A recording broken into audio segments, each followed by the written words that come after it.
rights or a constitutional republic. This is not as much about Donald Trump as it's about the people in this country. I don't call us Republicans or Democrats anymore. You're either for our great country, the way it's been for the last 248 years, or you're anti. You want to change it to how you want it to be. So we're trying to get something over to even our Republican colleagues said, this can't go any longer. We have to stop this train from going down the track. If we don't, we will lose in November this coming year. This is not over. The Democrats are not finished with this. They will continue to pound this every day, and they're going to try to push us off the cliff, this country that we grew up in and that we very well know. I'll be back with more Alabama stories after this. Brian Dawson here, CEO of 1819 News. I'm also the host of 1819 News, the podcast, and we'd love for you to join us by listening to our weekly show on all the top podcast apps, both in audio and video format. At 1819 News, the podcast, we are in pursuit of a free and flourishing Alabama. Every week, we're having important conversations with guests from across this great state, all with the goal of equipping Alabamians to be in pursuit of a free and flourishing Alabama with us. New episodes are released weekly. I hope you'll join us. The U.S. Marshals Service is looking for a fugitive, possibly here in Alabama. Rodney Kilgore is wanted for felony charges out of Georgia, but has ties to Coleman County and was recently reported as being seen in that area. I'm Andrea Tice. For more news affecting Alabamians, go to 1819news.com. And while you're there, subscribe to the daily newsletter. Order up a night of Gordon, but make it a double. Fox tonight. Here we go. First on MasterChef Generations, the Boomers are up. Let's go, Boomers! Life doesn't stop just because you're tired. Can I teach an old dog new tricks? Then it's Ramsey versus Vanderpump. If there's one challenge that I want to win, it's this one. The drinks are flowing, and so is the drama. This is serious. We both got moves. All new Food Stars. Tonight on Fox 20. That's the sound of steak searing in its juices on your new pellet grill. You heard that right. The Weber Searwood Pellet Grill can smoke low and slow at 180 degrees all the way to a high heat sear at 600. With the Weber Searwood, you can cook on the direct flame over the full grate sear zone. You'll hear the gasp of amazement from friends and family when you serve the food. Cooking with the Weber Searwood Pellet Grill just sounds delicious and tastes even better. Paid for by Wesley Financial Group. Are you a victim of the timeshare trap and think there's no way out? I'm Chuck McDowell, founder of Wesley Financial Group, the original timeshare cancellation expert. And I'm here to tell you that there is a way out. All you need to do is give my office a call. I will send you a timeshare exit information kit absolutely free, explaining how the timeshare industry works and your options for cancellation. Call Wesley now for your free info kit. 800-761-0000. 800-761-0000. The views and opinions of the following program are solely those of the host and other contributors. These do not necessarily represent those of Liberty Acquisitions 825, Blue Water Broadcasting, its management, staff, or any advertisers.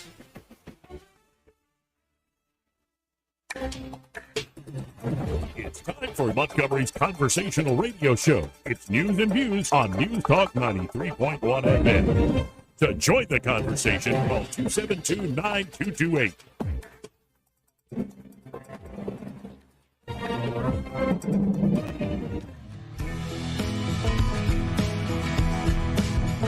Hey, miss!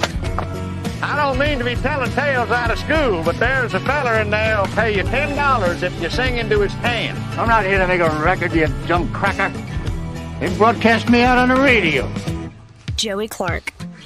Welcome into News and Views in the afternoon, or as we're calling this thing online, Joey Clark Live. And as is tradition on Wednesdays, of course, a lot of stories to get to, but we always kick off the show here. The one, the only Jeff Poor, because of course he's the host of the Jeff Poor Show there, 106.5 FM, in the Mobile-Fairhope area, and also editor-in-chief at 1819 News. Jeff, how you doing this afternoon? I'm doing well, Joey. Thanks for having me on. Thanks for being on the program. I want to ask you something you asked me this morning.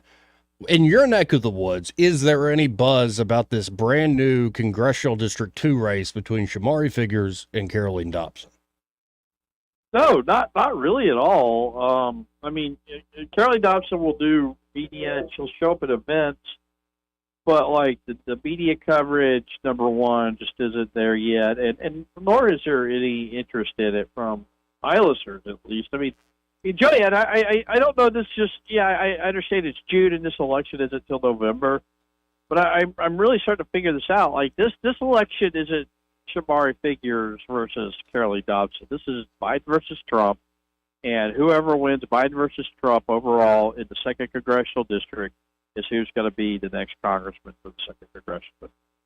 Yeah, and I think that down ballot nature, but so how do you see the national competition shaping up? What do you think is emerging as, say, a wedge issue that's really going to drive voters? I mean, like, the problem isn't necessarily policy or anything like that. I mean, everything's pretty much baked in. It's just enthusiasm, and I don't know what Joe Biden could do to get his voters engaged, interested, even in any of this. So, like here we are. Trump should be down 15 points, and it should be, that gap should be even wider now with the felony convictions. Yet for some reason, Biden's not capitalizing on it, and then no one really can explain to you why or how. How is this? What are you gonna do? Where's your course correction? So to me, like, the wedge issues are going to be what they've always been: border, economy, and so on and so forth. But there's nothing Biden or Trump, for that matter, is going to do to really change any of those narratives. Right, yeah, the amount of actual persuadables out there in the country, I think, is quite small, maybe even under double digits, to where this will come down to, in the battleground states in particular, tens of thousands of votes like we saw in 16 and 2020. And that's what makes me a little nervous. Can this nation handle another incredibly close election with all the noise that's being made out there? And in fact, one thing I'd love to pick your brain on is this idea, and it's coming from corners of like Steve Bannon, who I respect, but saying we have to go after these Democrats or these folks that are doing the lawfare with our own lawfare just as hard, if not harder, than they're going after Trump right now. I think that's a good thing for the party and for the, say, Trump movement, but also is it a good thing for the nation? It's not good for the nation. It's probably not good for the party, but the hand's been forced. We cannot operate in this country in a two-party system, a two-party duopoly, where one side is playing with a different rule book than the other, because the other is going to get run over every single time. I don't know what the answer is. I don't know that you could go start prosecuting Democrats in that way. I mean, maybe there's some of that going on already, but Joey, I mean, like, I think the real trick here is going to be taking power away from this. I mean, that's what the federal government's going to do. If you use state government power to go after political opponents, when Republicans are in charge, they're going to start going after the power of the states. And that's going to be like a kind of a weird dynamic for, but a party that's preached states' rights for a while, wanting to take prosecutorial power away from states against federal elected officials like some want to do. They want to take that out of the hands, like with a former or current president. They want to take that out of the hands of a local court because you just can't trust the local court. Yeah, and it's, I don't know, we feel like we're twisting ourselves into a pretzel here as a nation. But you're right, this sort of mutually assured destruction through the law is now becoming the norm. And I just think this is the stuff of third world countries, or as my friend Jeff Dice often says, is politics dropping its pretenses. We're back to, at the bottom, politics is force and fraud. And honestly, thank God we're more relying on frauds than force at this point. But it seems like we're going back to some primitive drive, stuff you could read about, say, in the Roman period, Roman Empire even. It's like the ends justify the means now, right? Like, what it is, and this is like kind of in that vein. Once upon a time in Washington, D.C., yeah, there were two parties, but it was a drinking town. Everybody got along. They performed for the newspapers and the cameras and the radio and all of that. But, like, you knew the fix was in. But somewhere along the way, not the Bush era, I would say, probably the second George W. Bush, second Bush presidency, or the first Bush presidency, 2000, after Gore lost.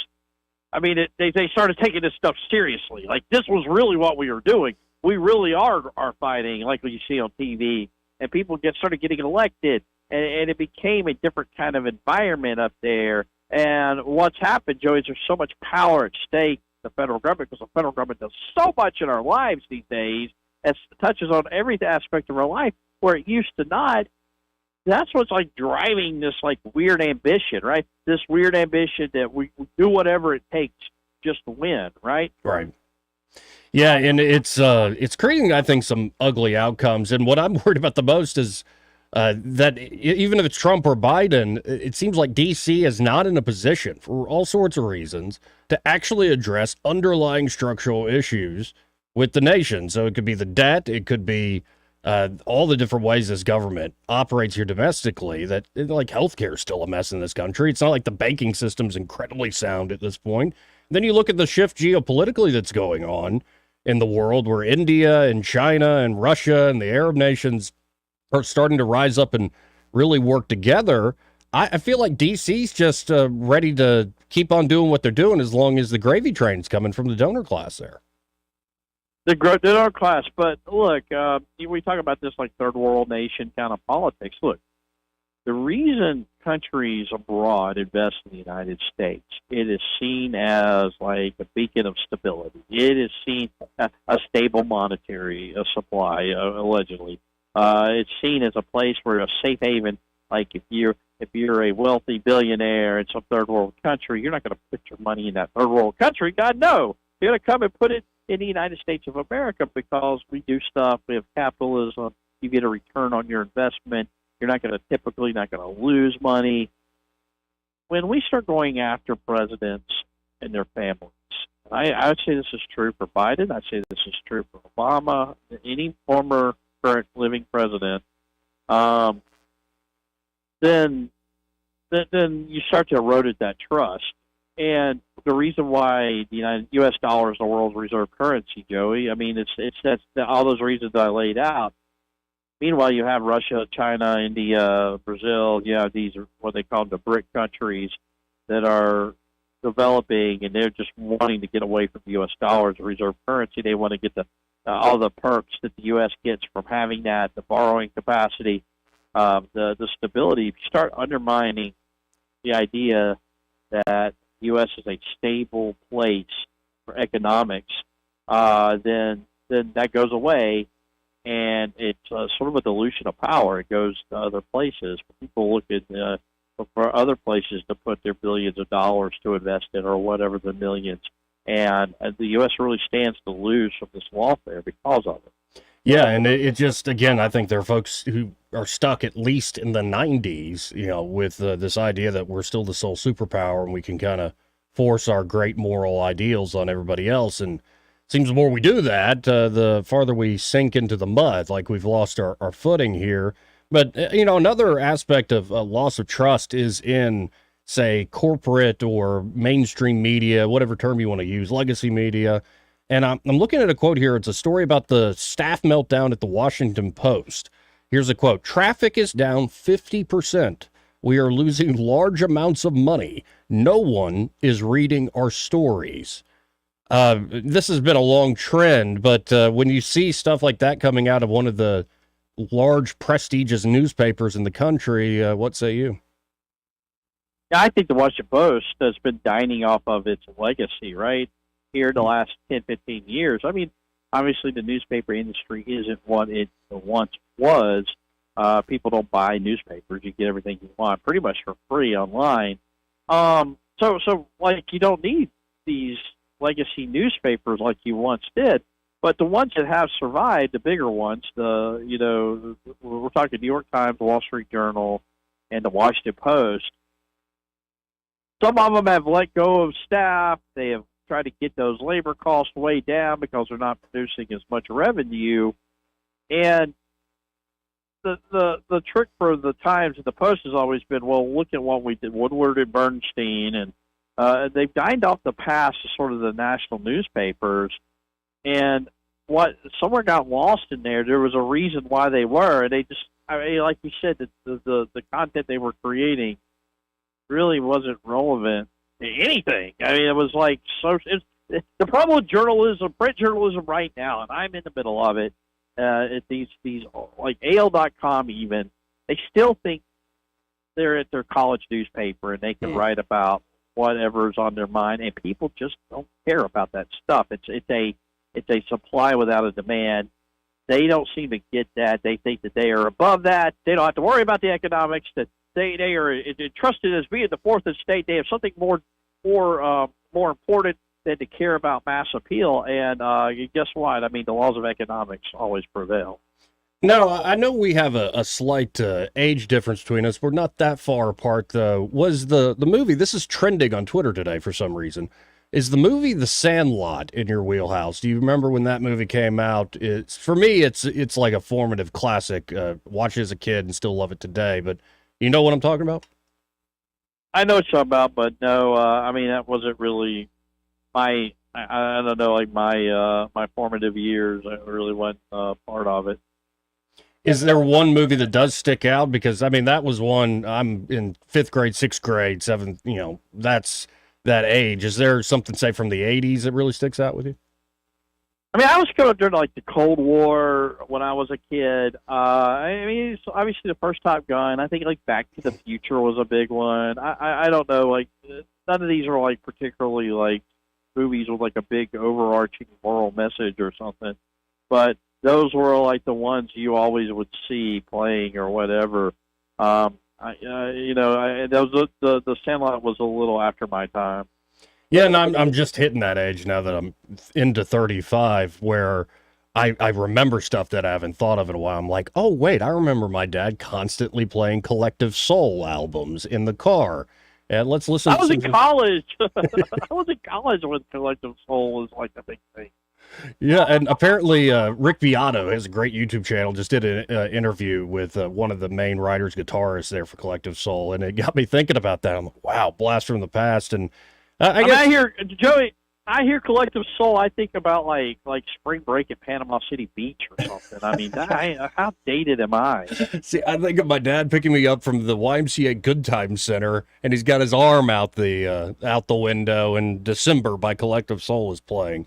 It's funny what sticks with you, Well, I just wish I could say that I was much younger when Collective Soul was a thing. Well, I always appreciate your time, Jeff. If folks want to check out what you're writing about, think about how can they do so? It's twitter.com/Jeff_Poor. As always, 1819 News, 1819news.com. Well, appreciate it, man. We'll talk again soon. Thanks. Thanks, Joe. Again, Jeff Poor, folks. Check him out online there. In fact, I've got his Twitter page pulled up for you to see. And he's been around the block when it comes to the journalism thing. And, man, he's been through a lot of those changes, but still going strong, doing great work there at 1819news.com. But I've got to hit a quick break here. Coming up, we have Erica Thomas of 1819 News joining us. She'll be joining us over the phone. And, of course, this huge Wall Street Journal write-up. By huge, I mean most stories take the average bear 3-5 minutes to read. You might have an in-depth one that's 10 minutes to read. The Wall Street Journal put forward a 19-minute read. It's a deep dive into all these folks who had private meetings with Joseph Robinette Biden Jr., and a lot of them are saying, well, Joe has lost his fastball. His dementia is getting worse. Of course, the White House denies this, says it's a bunch of nonsense. It's partisans out to get him during campaign season, which maybe both can be true. And in fact, the truth is always the best propaganda. But, being election season, I'm seeing the top story at 1819 News is Senator Katie Britt coming out against the Democrats' fear-mongering. What are they fear-mongering about today? Well, it's actually trending on Twitter. Hashtag hands off my birth control. I'm like, wait, who is trying to get rid of birth control? Like, what the heck is this story? Well, when you look into it, here's the story. On Monday, U.S. Senator Katie Britt blasted Senate leadership for pushing legislation to federally protect access to contraception. Britt said Democrats were fear-mongering over reproductive rights as part of their summer of scare tactics to mislead voters ahead of the November general election. With the backing of the Senate Majority Leader, Chuck Schumer, The Right to Contraception Act is scheduled for a vote today, Wednesday. The bill will provide federal protection for contraception, both for those procuring and providing it. This week, my colleagues across the aisle will start their summer of scare tactics, Britt said from the Senate floor. Unfortunately, this is continuing the campaign of fear-mongering we've already seen. Contraception is available in every state across the nation. And, of course, I want it to be absolutely 100% clear that I support continued nationwide access to contraception. But, and there's always a big hairy but around the corner, but that's not the purpose of the bill my colleagues across the aisle are bringing to the floor on Wednesday. Once again, the bill tramples on foundational religious liberty protections that have long been bipartisan and truly should remain bipartisan. And my colleagues across the aisle know that. The goal of my Democrat colleagues right now is to scare the American people, to scare women across our great nation. It's not that they believe there is a problem they're truly trying to solve. They're prioritizing their own short-term partisan political interest. Sadly, this only does a disservice, Senator Britt continues, to the very families and very women we should be trying to find common ground to help. Britt pointed to left-wing attacks on her much-touted Moms Act, the More Opportunities for Moms to Succeed Act, which received vigorous pushback from Democrats who claimed the bill was part of an anti-abortion agenda. Many speculated the Democrats' strong reaction was part of an attempt to demonize Republican reproductive efforts as a political ploy.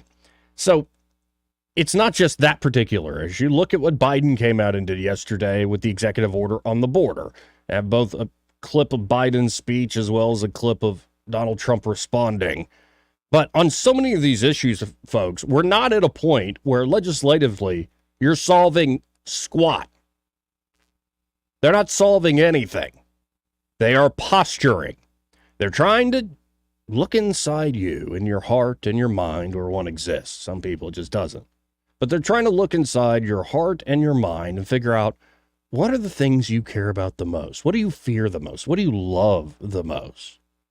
What do you envy the most? And when they find those things, they will play you like a fiddle. They will play you like a pipe, fingering all your holes just right. Like it's a little recorder and you're just learning the basics of music. They love doing this. Both parties do it. It is the bread and butter of politics. Find the issues that people fear the most, that people envy the most, people love the most, and play folks like a pipe, like a fiddle. And hey, we're all human. We all have those things. But it's unfortunate that we're at the point we're at in this nation, because those sort of tactics might win elections and win Senate seats, congressional seats, and even presidencies for people. But how much do these folks actually solve the underlying problems that threaten everyone in this nation and across this globe? Well, I doubt very little.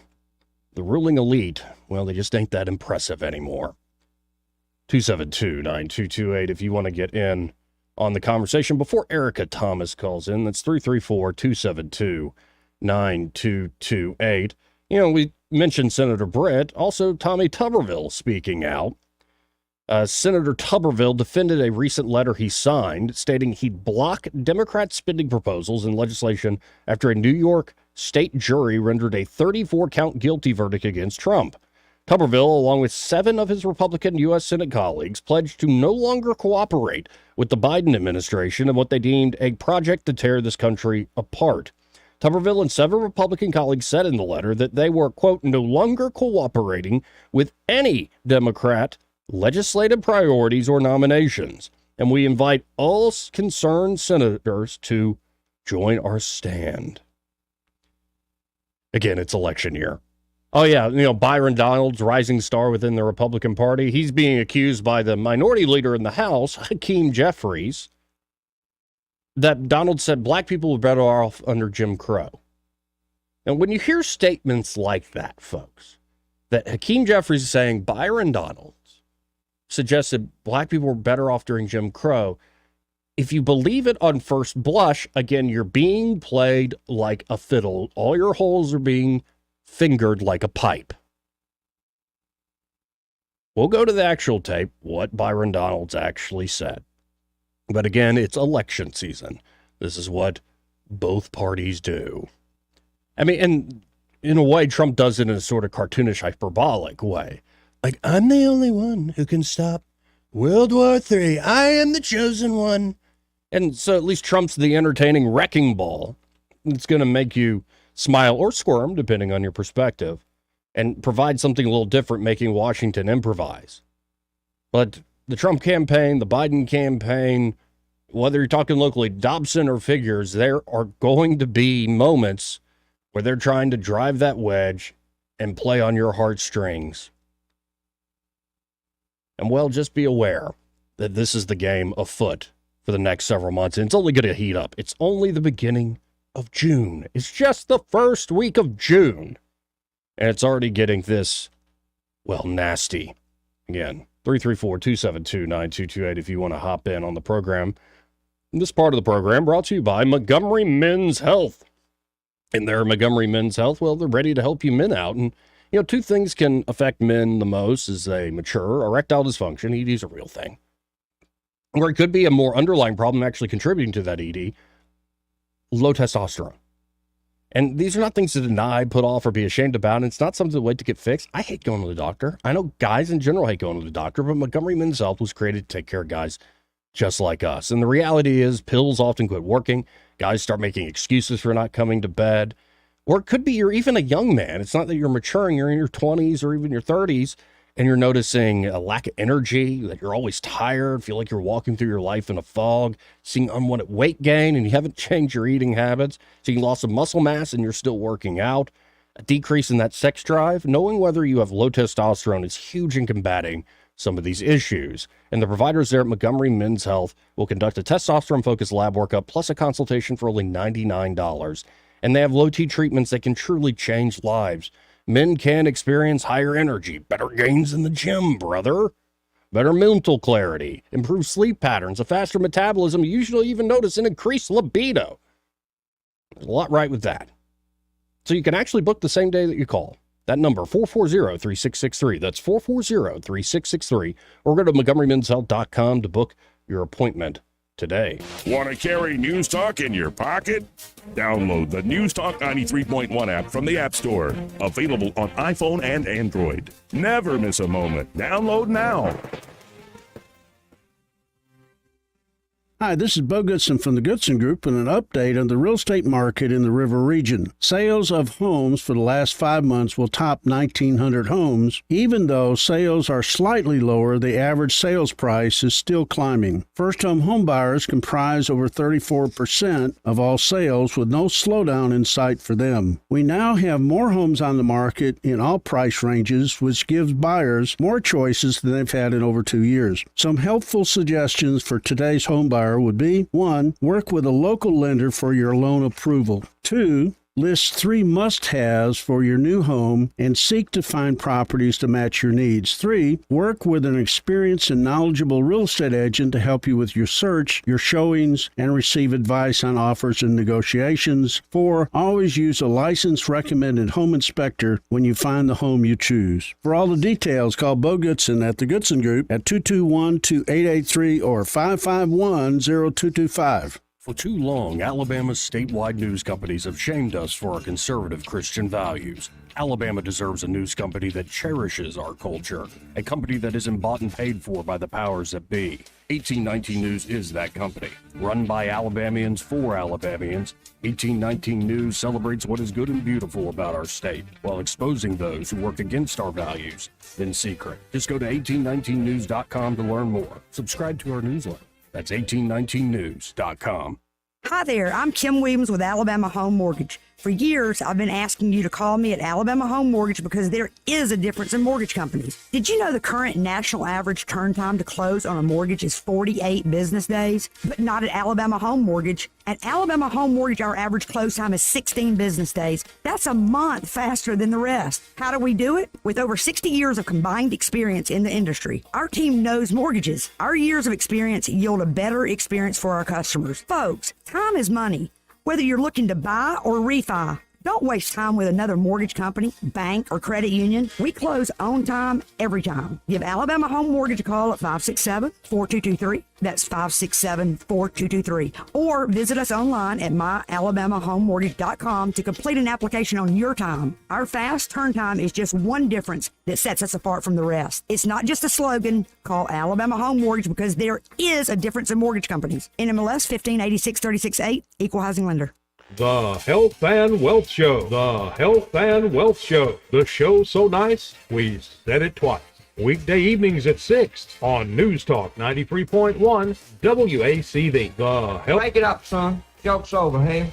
The Rich Thomas Weather Network, brought to you by Montgomery Paint and Body. From a little fender bender to total body repair, MPB will fix it good as new, maybe better. For over 35 years, the Turner family has been getting you back on the road. Call 279-7325. Here we go with more heat, humidity, and random storms. A typical June forecast here in Alabama. High today in the lower 90s. There'll be some widely scattered random storms, mostly in the afternoon and evening hours. Most towns will stay dry. Storms will be more numerous tomorrow as a front approaches, so we'll take the rain chances up a notch. Low tonight 70, high in the upper 80s on Thursday. Maybe an isolated leftover storm on Friday before the humidity lowers behind the front on Saturday. From the Blue Water Weather Center, this is Rich Thomas. CB&S Bank has a long history of stability and a legacy of serving our community's needs for generations since we began in 1906. At CB&S Bank, we're here for you. All loans subject to credit approval, member FDIC, and equal housing lender. We get Montgomery talking 24 hours a day. The River Region's most trusted voice. News Talk 93.1 FM WACV.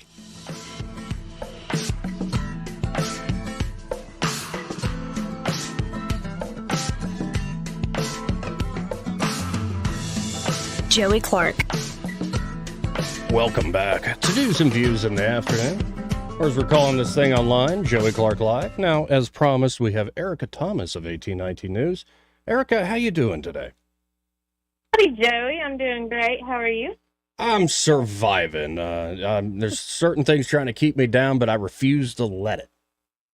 Refuse. Can't nobody hold me down, you know? Something like that. Something like that. Is that a song? Yeah. Oh, okay. I was wondering if you came up with I don't think we're supposed to sing that anymore. Oh, man. So many stories that you've been covering. But let's do something wholesome here. A PTSD awareness license plate is now available in Alabama. So tell us about it. Yeah, this is one that's important. A lot of times when I do different types of stories, PTSD ends up coming up, whether it's a crime story that's a cold case and somebody has experienced something years ago and you know, they still can't sleep, to if it's a veteran story that I might do. And we have veterans in Alabama that are looking out for each other and trying to reach out to each other and help deal with any trauma they may have faced while they were serving. It's something that impacts a wide variety of people and a whole lot of people in our state. And so Sojourn Counseling, they made an announcement that they are going to now have this license plate available for any drivers that register in Alabama. So these are the plates that you pay $50 extra for, and then part of that money goes to the cause. And Sojourn Counseling is very interesting. It's a very unique type of counseling place. They really specialize in PTSD awareness. They had a huge event. Well, they have a huge event coming up this Saturday. It's a 5K, a motorcycle ride, and a bicycling ride, 3 separate ones in one day, just for PTSD awareness. And so this plate is neat, but the counseling center offers services for people who are suffering mentally, despite, you know, what they have in their pocket. If you can't afford it, it's okay. They can figure that out. They will help you out, and it's not something where they say, oh, come in if you can't afford it, and then later on when you can't afford it, then you can pay us. It's not like that. They do their rates based on what you can do. Okay. even if you can't pay anything. So that's why they're doing this, is to raise more money so more people can get the help that they need. And then that's why they're doing the 5K over the weekend as well.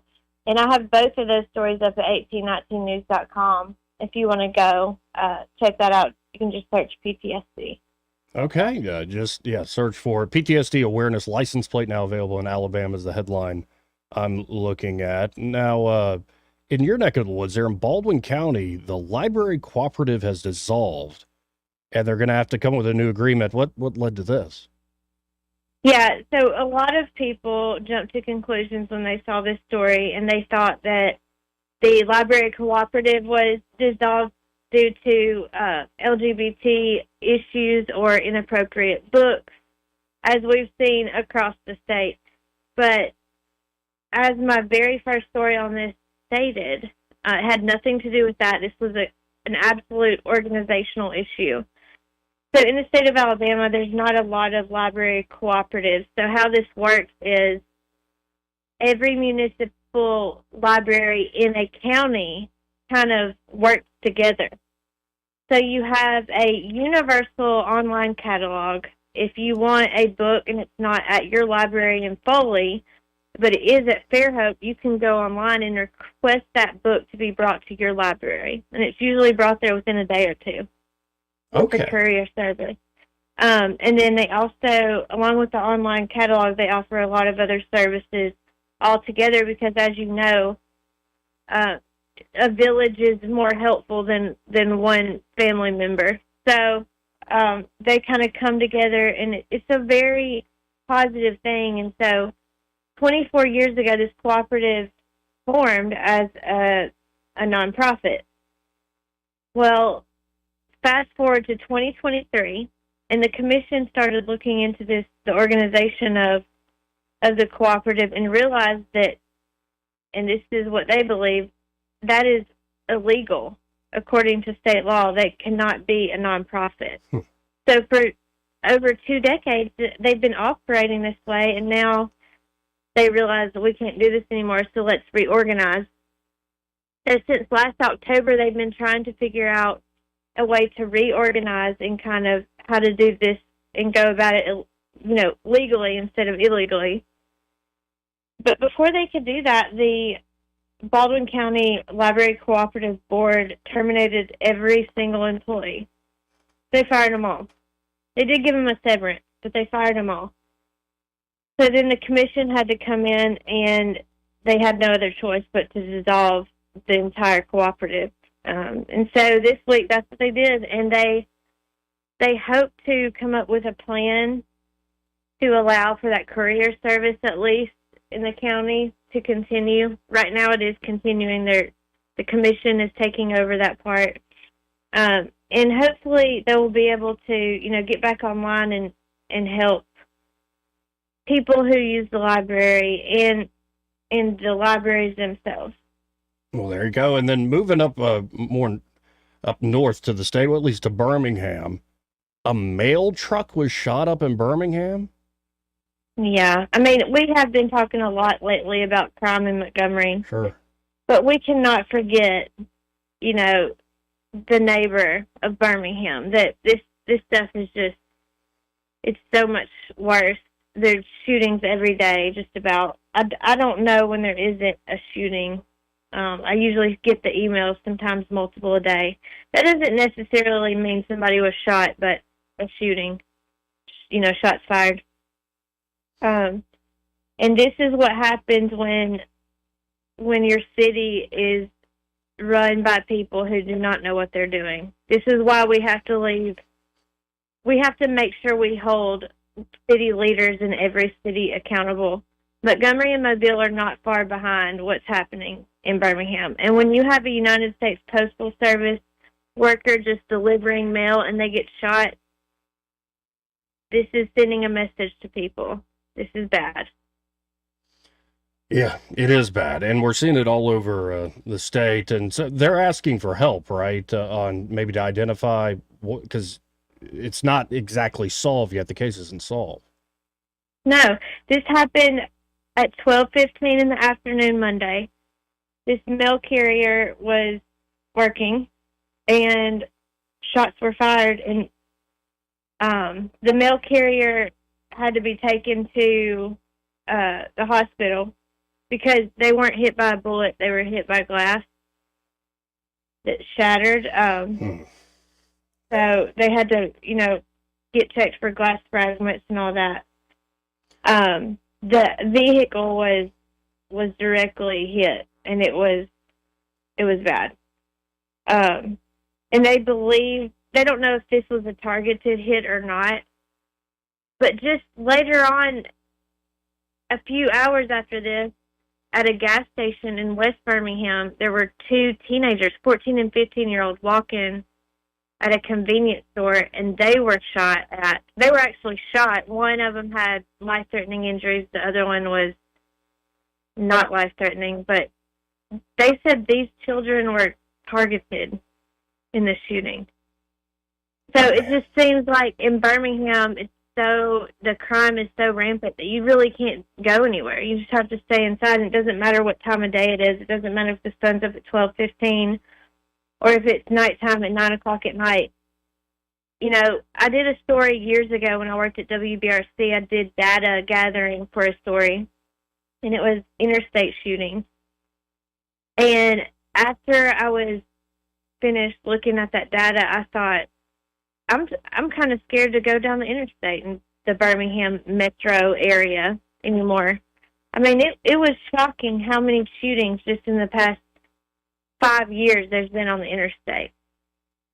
Yeah. Well, and I'm hating hearing these stories. We've got another one in Montgomery that just happened overnight, 3 dead. It's and it's always awful when somebody gets caught in the crossfire, when it's somebody just going about their business, going about life, and it's a shame. I almost don't want to end on that, Erica, before I let you go here. So I was asking Jeff Poor, does the movie The Sandlot mean anything to you? I mean, I've seen it. I think it's like a great boy movie. Oh, yeah. I feel like that's a boy movie. I'm more of I like Now and Then, those kind of things. It's very similar to Now and Then, but The Sandlot is definitely a boy movie. Yeah, I should have thought thought of of that. There's several like that. Yeah, it was just so formative. Like it was. And I was a boy, right? Yes, I was born a boy. I'm now a man. But yeah, it was very formative in that regard. I'm just looking for a true Sandlot fan, and I'm a little desperate here because Eddie isn't here, Byron isn't here. There are all these people have left me alone, Erica, and I'm sorry, I didn't mean to. Maybe Craig Monger knows what it is. I mean, I'm not sure. He lived all over the world when he was younger, and he is a little bit. That was 1993, so. But I worry he's going to have younger. some hot take on it and start citing John Calvin, and it's going to be a whole thing. Yeah, he might ruin it for you. Yeah. I'm not a huge Sandlot fan. I think the only movie during that time that was about baseball that I liked was Angels in the Outfield. I remember that one, and Little Big League, and there are a few that were formative young movies. But anyway, if folks want to keep reading what you're writing about, think about how could they do so, Erica? Yeah, so just go to 1819news.com, check out all of our headlines. If you see my name under a story, you can click on my name and see all my stories. But I highly suggest just looking at all of our stories. And I think this Montgomery issue is really important, and Craig Monger is going to have a really good report on this. And it kind of hits on what I just said, hold your leaders accountable. The mayor of Montgomery is one of those that we need to look at. Is he taking responsibility for these things? I don't know about that. So Craig's going to take a closer look at that. He's going to have that story up. So, all of our reporters are amazing. So please check us out. You can email us all at news@1819news.com. Well, appreciate it as always, Erica, and God bless. Thank you. God bless. Again, the number is 334-272-9228 if you want to get in on the conversation. 334-272-9228. This part of the program brought to you by River Region Contracting. And there at River Region Contracting, Todd Clark and his team are ready to help you Well, with that roof of yours, and you should get it checked per the manufacturer every 3 to 5 years for preventative maintenance, whether you have an asphalt or metal roof. But Eddie and I have been recommending, why not get it checked annually, at least? Because these elements in Alabama, you're seeing the storms roll through. 'Tis the season for that.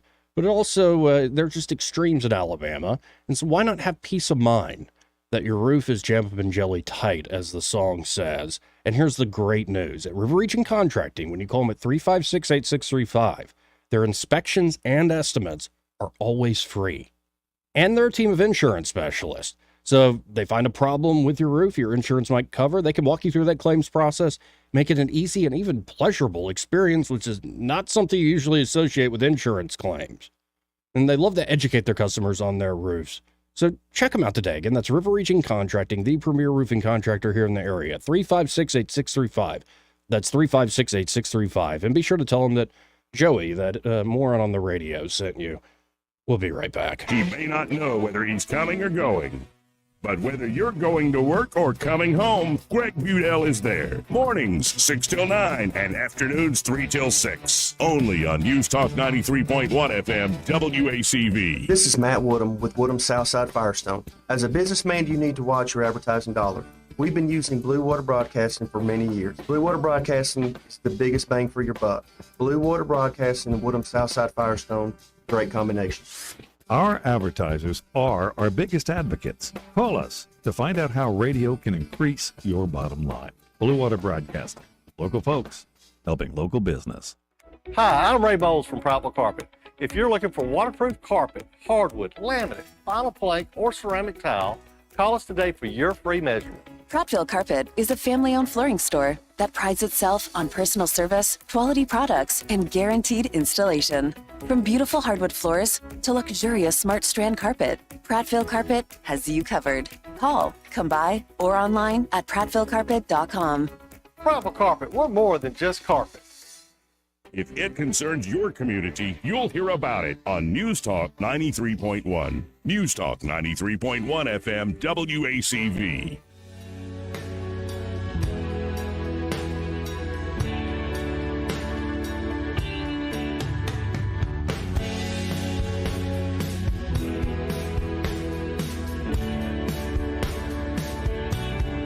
Joey Clark.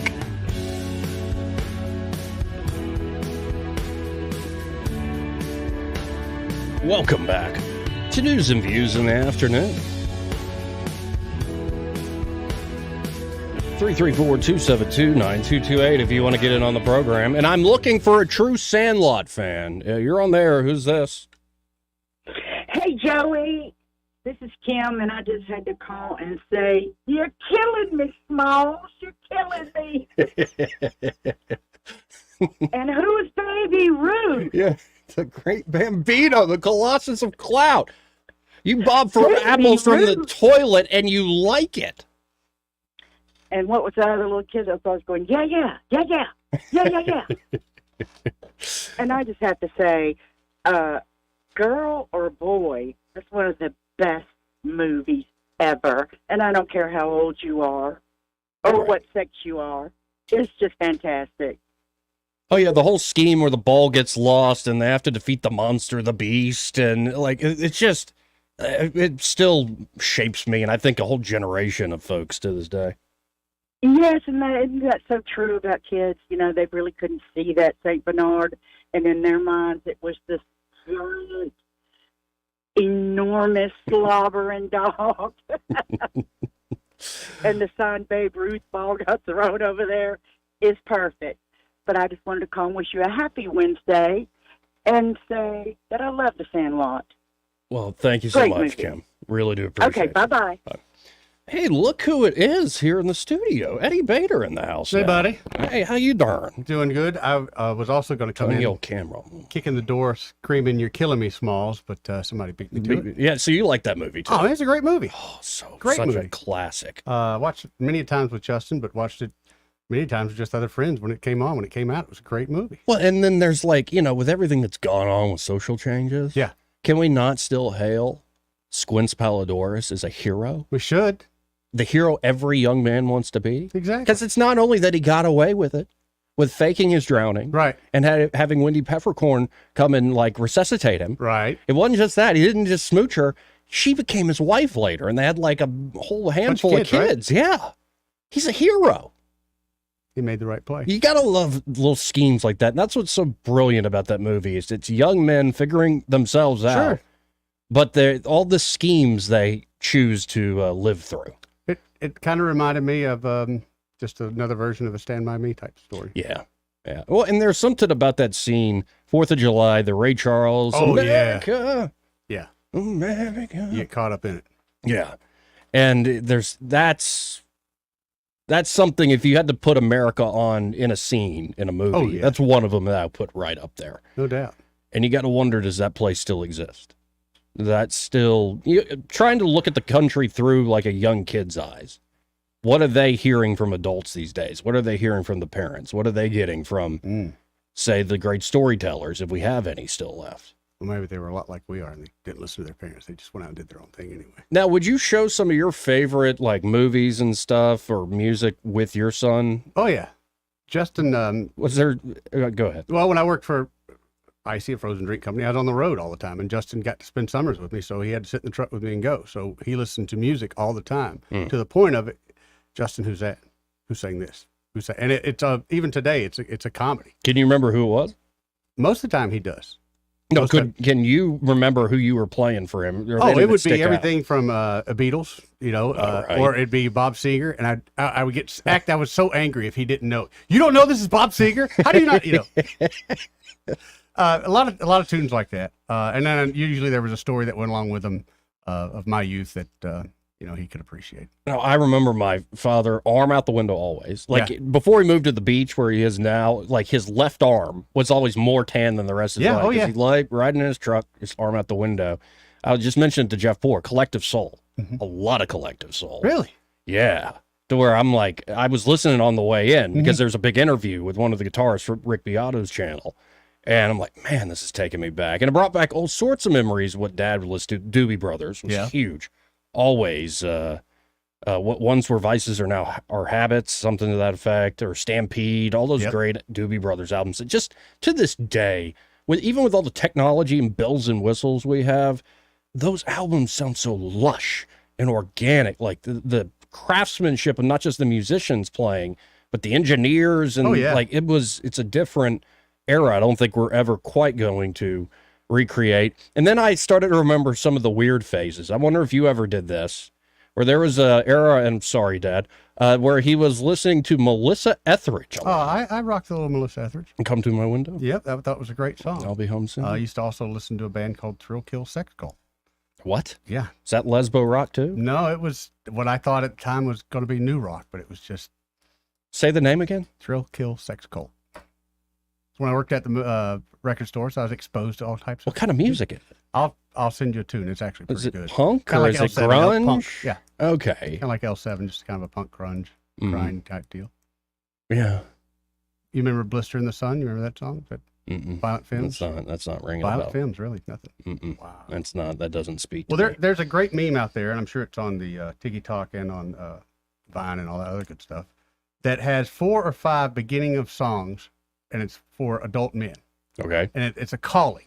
And one of them is the beginning of Sledgehammer, Peter Gabriel. Oh, Sledgehammer. yeah. So it shows a couple, and it shows a couple out, and the guy hears that, and all of a sudden it's his attention, And there's a couple, 3 or 4 songs like that, and it really rang true to Freebird me. up there, Stairway up there. I think Stairway's up there. Yeah. But there's some of them where you just hear, and it just takes a few notes, and you know this song, and it takes you right back. It's true. Yeah, I got a lot like that. And it can take you back to a time and place. I've cited this before, but the great classic albums documentary about Queen creating A Night at the Opera, amazing album. I put it up there, and it's probably in my top 5 albums. And we're arguing because they were all songwriters. Right. Every person in the band could write great songs. Right. And of course, the bassist didn't write that many, but he wrote Another One Bites the Dust. On that album, I think he wrote You're My Best Friend. Yes, he did. Which was the huge hit in America. Yep. Of course, Brian May had plenty of tunes. Freddie had plenty of tunes. The drummer had I'm in Love with My Car. I love that song. That song. But they would argue over who would get the the hits because they'd all get paid, they'd share rights. So it wasn't just a money thing. It was. Well, you want to get your material out Well, there. they realized these are the songs, whatever's going to become the hit and has major rotation on radio, is going to become the song that somebody falls in love with so and so on the beach. Yes, Joey. They're going to be the songs that you ride around with your dad. Like it really is the sort of the impact that's deep and wide that you can't monetize. The breakup songs.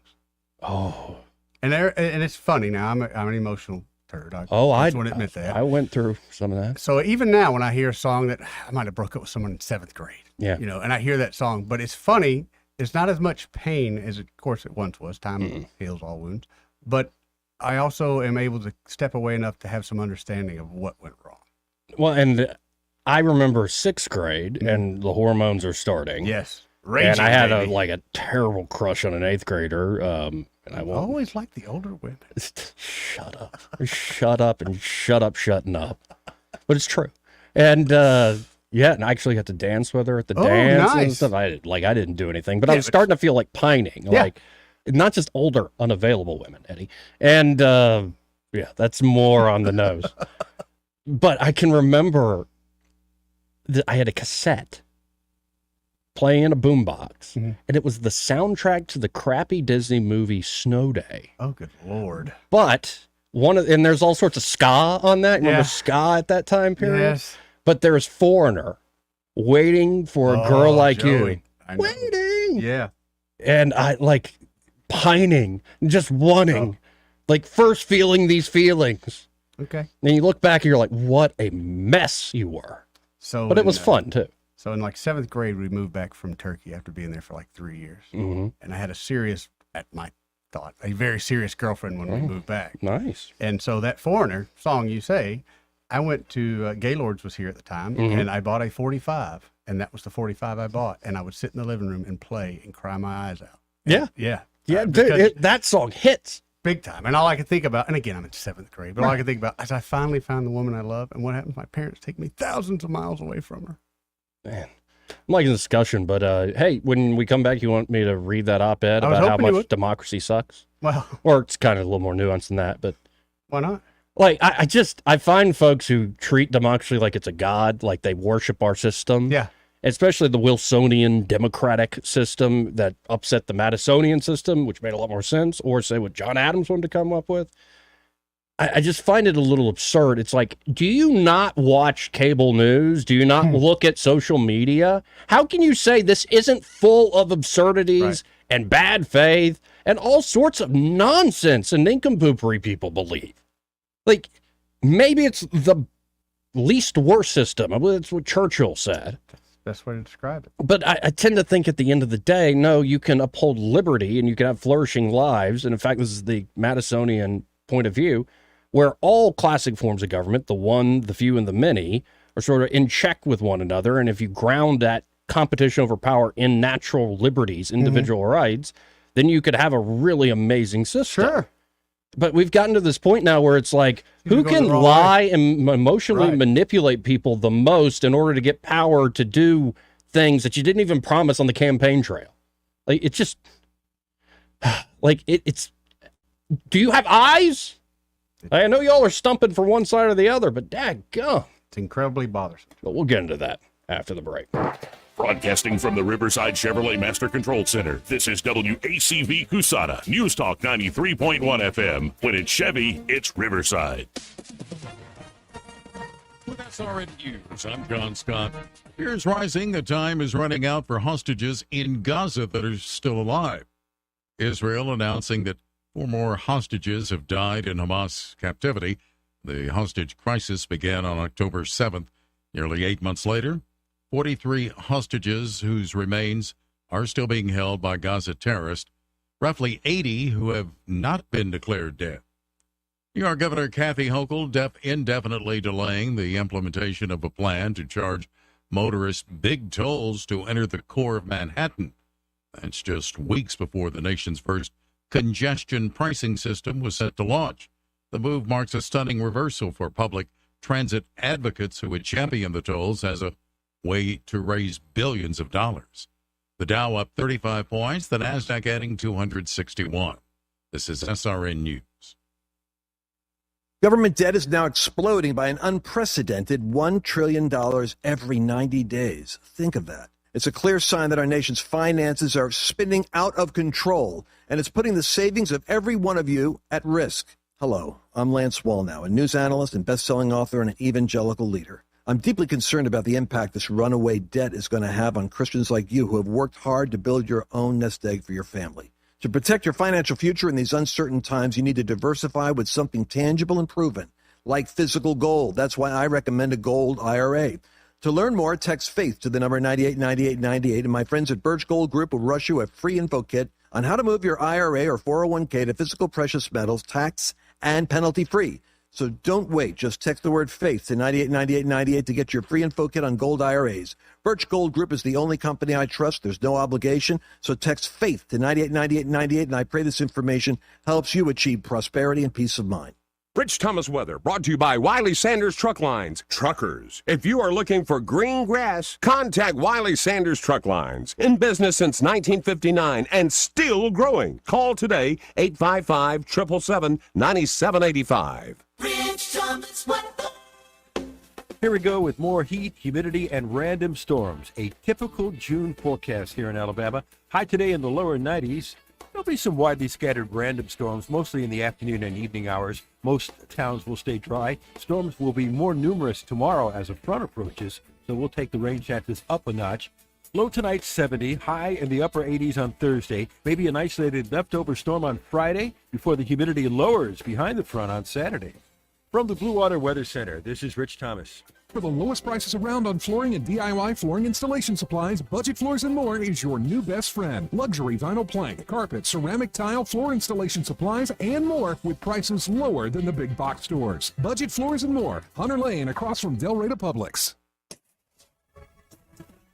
From the Blue Water Broadcasting News Center, here's today's top stories. The Montgomery Police Academy held a graduation ceremony Tuesday night. 16 new law enforcement officers walked across the stage at ASU's Hardy Center to accept graduation certificates along with a mission to protect and serve. ASU President Dr. Quentin Ross gave the commencement address. Pike Road High School hosted their first Moms football camp on Tuesday. It was a full experience for the actual players' mothers, learning plays and studying film. To close the day, 50 moms hit the field to showcase their skills in drills similar to those their sons run in practice throughout the football season. Montgomery Public Schools is hosting a job fair Friday to attract new employees to the system. MPS needs aides, bus drivers, child nutrition workers, and security personnel. Information on emergency teaching certificates will also be available. The job fair is this Friday, 9 to 2 p.m. at BTW Magnet High School. From the Blue Water Broadcasting News Center, I'm Sky Mosley. This hour of news and views is brought to you by our good friends at Alabama Home Mortgage. Alabama Home Mortgage, 567-4223. Visit them on the web at myalabamahomemortgage.com. NMLS number 1586368, an equal housing lender.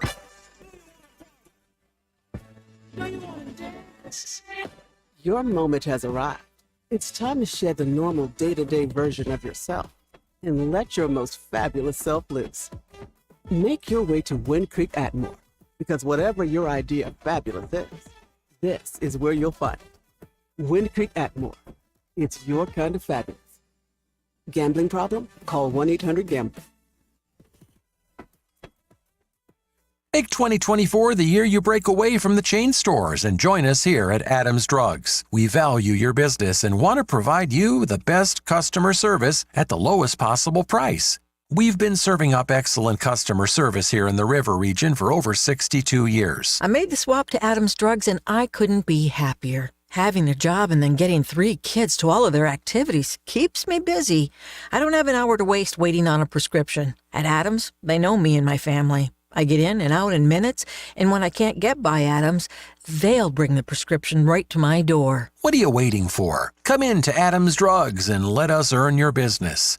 Our friendly and personal staff will talk with you and answer any questions you may have about your prescriptions. Your satisfaction is our #1 goal. Visit us at adamsdrugs.net for the location nearest to you. Adams Drugs is your local independent Health Mart pharmacy. Health Mart, taking the time to listen and care.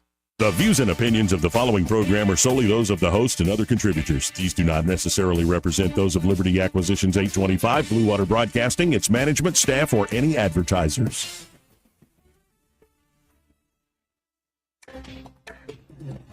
It's time for Montgomery's conversational radio show. It's news and views on News Talk 93.1 FM. To join the conversation, call 272-9228.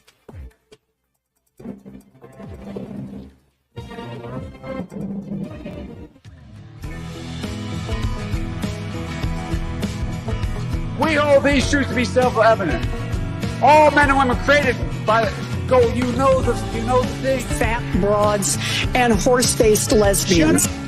Silly woman. After damning politicians uphill and down dale for many years as rogues, vagabonds, frauds, and scoundrels, I sometimes suspected, like everyone else, I often expect too much of them. Joey Clark. Welcome back. You know, folks, democracy always seems bent upon killing the thing it theoretically loves, liberty, the very cornerstone of its political metaphysic. Try to imagine monarchy jailing subjects for maintaining the divine right of kings, or Christianity damning a believer for arguing that Jesus Christ was the Son of God. But under democracy, the remotest and most fantastic possibility is a commonplace of every day. All the axioms resolve themselves into thundering paradoxes, many amounting to downright contradictions in terms. The mob is competent to rule the rest of us, but it must be rigorously policed itself. There is a government not of men, but of laws. But men are set upon benches to decide finally what the law is and may be. Now, those aren't my words. That's, of course, old H.L. Mencken, all the way back in 1926. I don't think he was a fan of Wilsonian democracy. But were the idea of democracy not so charming, the task of persuading my fellow Americans of its absurdity would be much easier. Yet democracy, for all its buffoonery and pitfalls, hypocrisy and contradictions, parades of false promises, and fits of unearned hosannas, does remain eternally charming.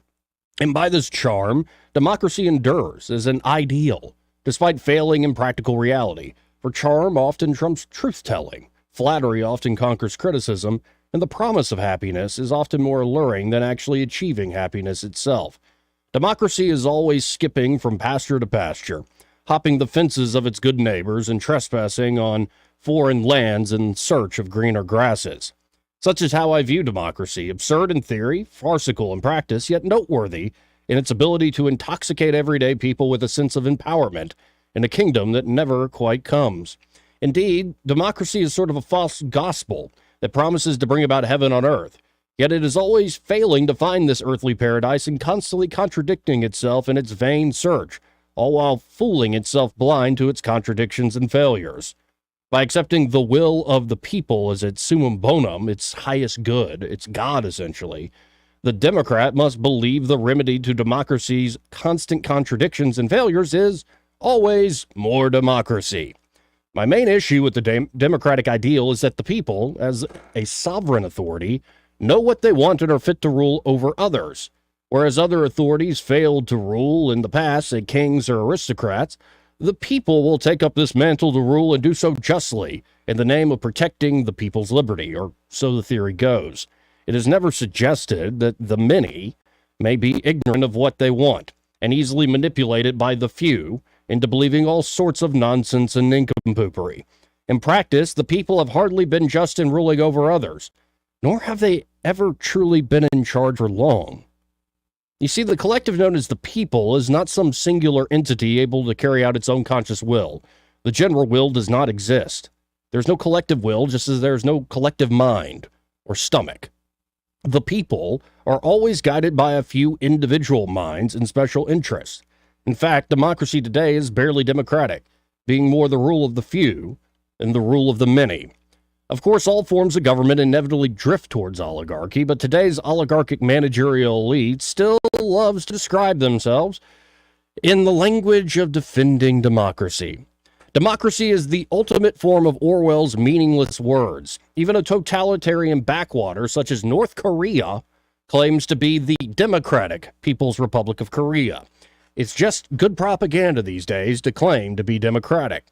Thus, when I hear anyone appealing to democracy or the will of the people, it is quite obvious that the speaker is disguising their own narrow interest in the name of the mythical people's interest. I'm tempted to call this trick inherently dishonest, but I will not. I suspect most Democrats who appeal to the will of the people really do have faith in the power of democracy to rule and answer the political questions of the day. Ironically, such true believers, just like the people themselves, never end up actually running the show. In order to run a democracy, do you really believe in democracy?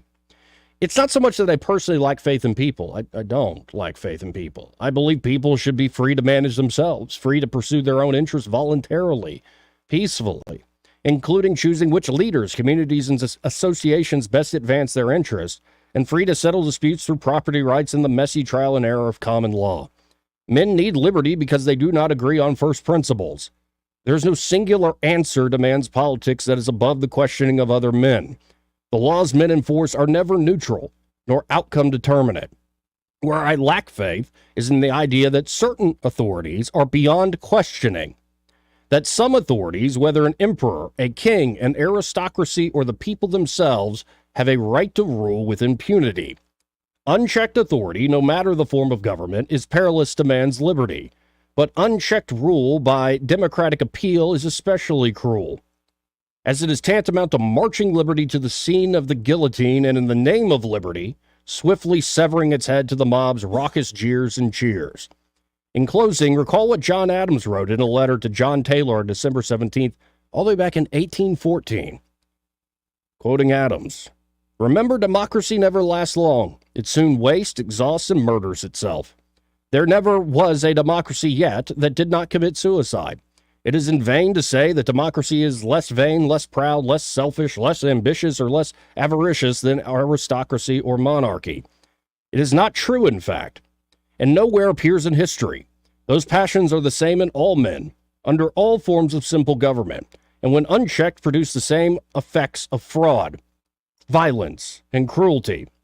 When clear prospects are opened before vanity, pride, avarice, or ambition for their easy gratification, it is hard for the most considerate philosophers and the most conscientious moralists to resist the temptation. Individuals have conquered themselves. Nations and large bodies of men, never." Again, you can read that yourself at 1819 News. Democracy ain't what you think. It's the title of that little piece there.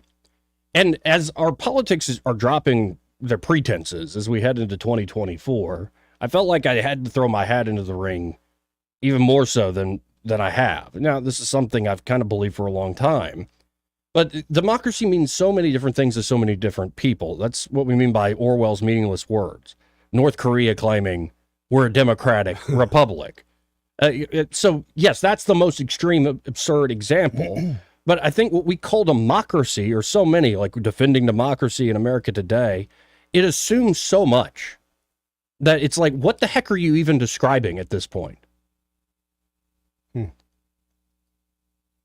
And so until we get back to a government and a society, a culture that respects liberty, that respects voluntary association, that understands that, yeah, there will always be competing interests, but there is no one single answer to all the world's problems, then I think this fight's going to get worse. It's going to get nastier. And we'll see who ends up on top. I was telling somebody today on Twitter, and I know this pisses off a lot of Trump faithful, but I think whether it's Trump or Biden, the structural issues in this country, domestically and overseas, will go unaddressed. Oh, no doubt. That's just how DC works. It's so constipated, so backed up. Now, Trump's more of your wild card, your wrecking ball, and he's certainly, if you're that type, warped and like I am, you'll laugh at the guy. But I don't expect him to be able to get in there because I remember the first term. Think it's all going to change? Now, maybe I'm wrong. Maybe there is going to be some grand wave election here in 2024, but that's not my sense of America these days. It seems we're high on our own supply, and we have deified this idea of democracy rather than understanding it's just one way to govern ourselves. And our founders understood democracy is only one leg of a very complicated table they are trying to set up. So we'll see where it goes. I believe in people. I do believe in everyday Americans. If you set them free, we'll set things right. And that there is a lot of rot under all these institutions people don't trust, and that's why people don't trust them anymore.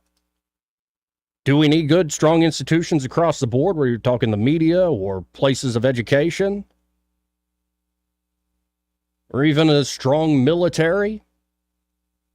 Yeah. But when you look at our current institutions, how they actually exist in reality, they're a mess. Yeah.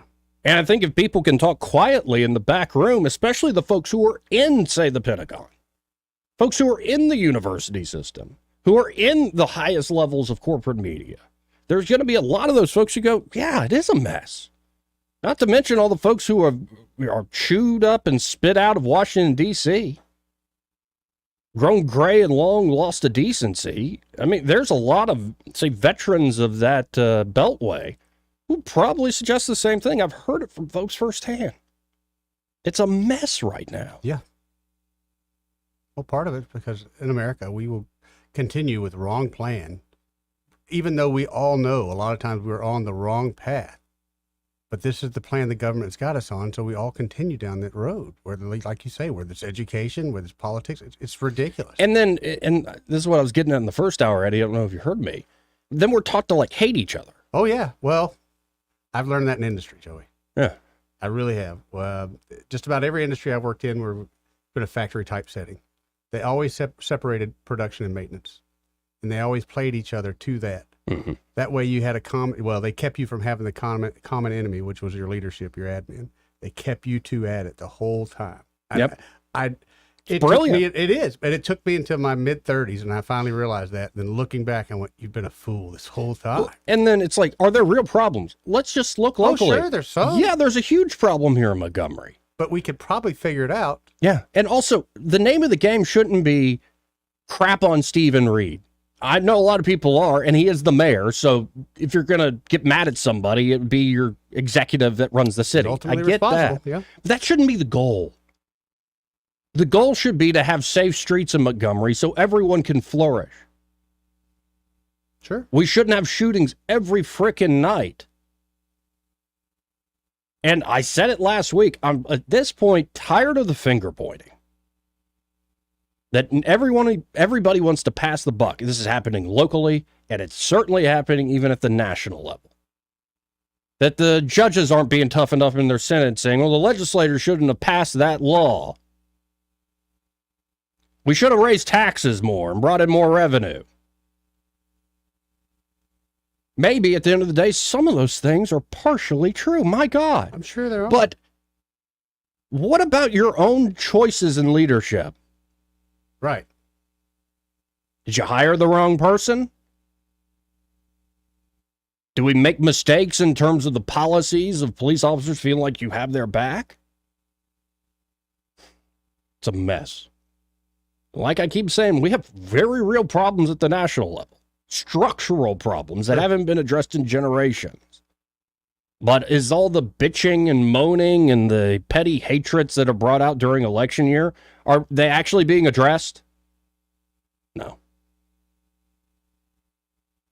So cheer up, America. That's why I wanted to talk about the Sandlot and old music that Dad used to play. Because there are great things in life. There are. But every election season, it is getting worse. I don't think it's just me. No, it's getting worse.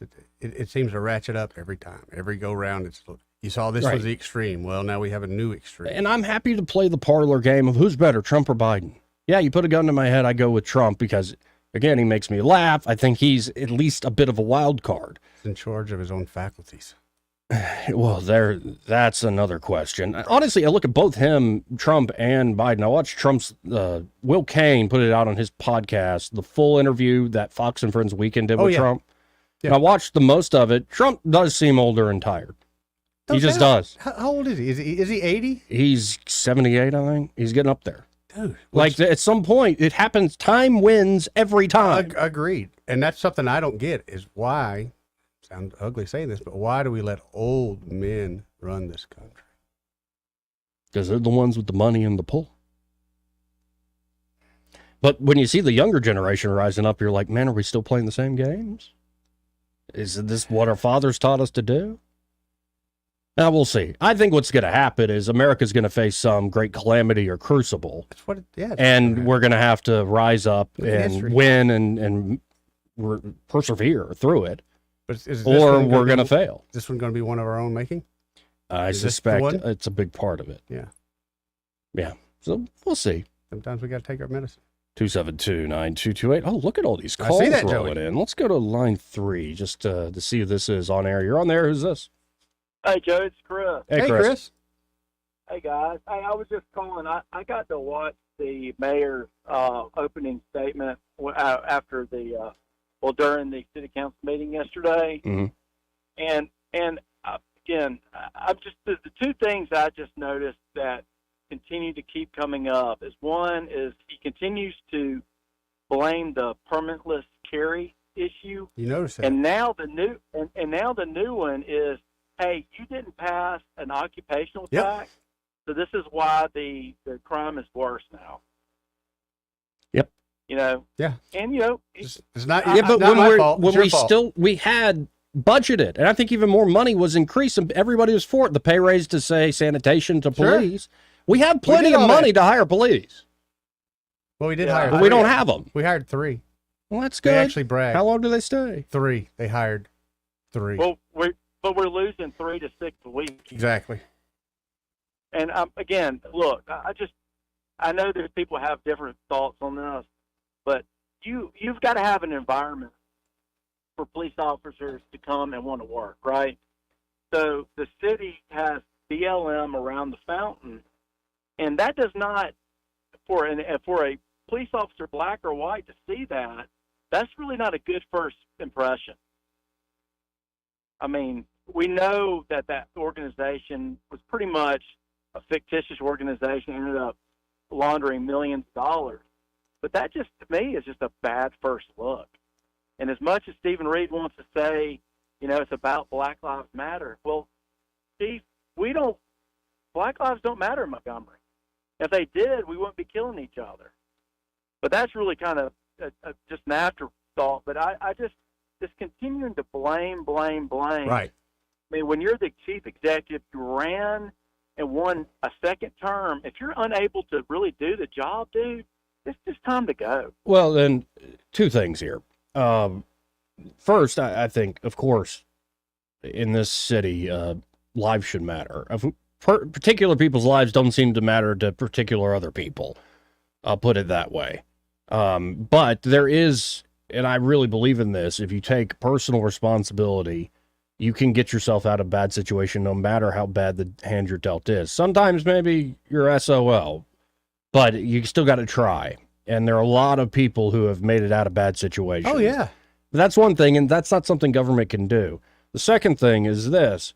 If it is found that a lot of this is not people, it's not just local neighborhood beefs. If this is folks who actually ain't from here, think about it. We are the exchange between 85 and 65. Right. We're a major corridor. Think about all the folks that have come in across the border. Venezuela says crime rates at an incredibly low rate. If we find that this is a bigger problem than just some local folks are getting out of hand, this might trigger something that the state gets involved with. I hesitate to pull that trigger, no pun intended, but if it's that bad, you could end up with a major task force that takes this on. Yeah, and the fact that now we're seeing Latinos being targeted. That's a whole other game right there. This is something is really fishy going on. I mean, we have there's supposedly a market here that has armed guards, because this is happening all the time, and it's probably one main reason. And if it's not them, their own people doing this, it's external folks coming in because they know, one, they have cash on them, and two, some of them are illegal, so they're not going to call the They're not cops. going to call the police, and these people know that, Chris. They absolutely know that. Yep. Absolutely know that. And it's terrible. It's really, that is not It is. an environment that's healthy for this city at all. Right. I mean, but see, that's again, if again, I mean, I'm trying to say, what if that was we found out it was a bunch of white guy rednecks going after a bunch of Latinos doing that? What do you think Stephen Reed and the federal government would be doing to them? Have a task force. I mean, it'd be a national news story, and honestly, rightfully so. I mean, man, absolutely. like, it's awful. So, I mean, you got that. I mean, this was this happening right after that city council meeting last night. How you like that? Was it couldn't the visual couldn't get any worse. well, and you know, the crimes down, and then 3 people shot, killed in Right. Montgomery, and hours later. And, you know, the mayor's been taking a lot of heat, and rightfully so. He signed up for the job, and just got reelected. And so, though, with all that heat, I'm not surprised he tried to defend himself. But I'd reiterate, I just want the frickin' problem solved for so many people. And I don't, at this point, I am up for ideas. I'll put it that way. Well, see, that's the scary. This is the thing. So, what is he going to say? Well, you need an occupational tax. That's his salvo. This is all everyone else's fault, but we need more money. We need that occupation. He's going to be pushing for the occupational tax. Oh, there's no That is doubt. no doubt. No That is doubt. going to drive. Hey, let me go ahead, a little marketing for everybody. If you own property in Pike Road on the other side of Montgomery city limit, build you about 40 office spaces, and you'll be able to make mint if the occupational tax is passed. Same in Wetumpka. Yep. Watch out for the haunted marshlands, though, say. But also, too, the fact that he chose this Albert guy after we supposedly paid all this money for a group of people to go out and find the best man for the job last time, he owns that. He's got to own that. He didn't say one thing about that last night. He's not gonna. But that is his police chief choice was a complete fail, and it really hurt the city more than we probably ever will know. Oh, no Well, doubt. Chris, I appreciate the call. I got a bunch of other ones rolling in. Appreciate Yeah, it. man. Have a good one. Joe, you ever had a job before when they came to you because you were doing less than lackluster work? Yeah. And demanded a raise? You give me more money, I can fix it. I just can't fix it right now, but I got to have more money. Well, that's how the government works, man. Maybe one time you get away with it, but if it happens every time, eventually they're just going to fire your ass. Yeah, and I mean, I guess if you headed a department and you're like, you screwed me from the get-go. I didn't have the budget to pull this off. That you might have a point. Sure. But when again, we have a pretty big budget for police, and we're not even meeting. Well, the state we're not spending those monies. The state itself has kind of bragged on how much money we have right now. That too. Yeah. So, Here, let's go to, is this Sally? Yes, Sally. Hey, Sally. Yes. Hello? Hey, Sally, you're how you on doing? there. Good. I hate to go back to the music discussion. Please Come do. on, please. It's much more enjoyable. Eddie, were you talking about My Life with the Thrill Kill Queen? That's them. Oh my God. There's one other person that knows of them. You freaks. I know. That's good to know.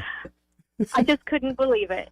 I couldn't believe it. I can't believe somebody else knows it. Well, y'all gonna get married or something? Like, It's an amazing thing. I've met maybe 3 other people my whole life that knew who these people were. Right? Me too. Wow. how would you describe the genre? How would you describe the music, Sally? It's industrial. Thank you. Industrial. Okay. Now it's making sense. Yes. Didn't think about it. Like Kraftwerk. Oh. Yeah. Well, but a lot harder than Kraftwerk. Right. Yeah. That is so cool. So how did you find them? I mean, I worked at a record store. I got an excuse. How did you find this band? Oh, I can't even remember. I was introduced to it by someone else at some point. We would just listen to anything we could get our hands on, and that was one of the bands. That's cool. I'm just glad that somebody else in Montgomery, Alabama knows what I'm talking about. Because Joey was kind of hanging me out on a limb there. Well, no, I didn't know. I say all sorts of weird things. So, yeah. Yeah, I was absolutely stunned myself.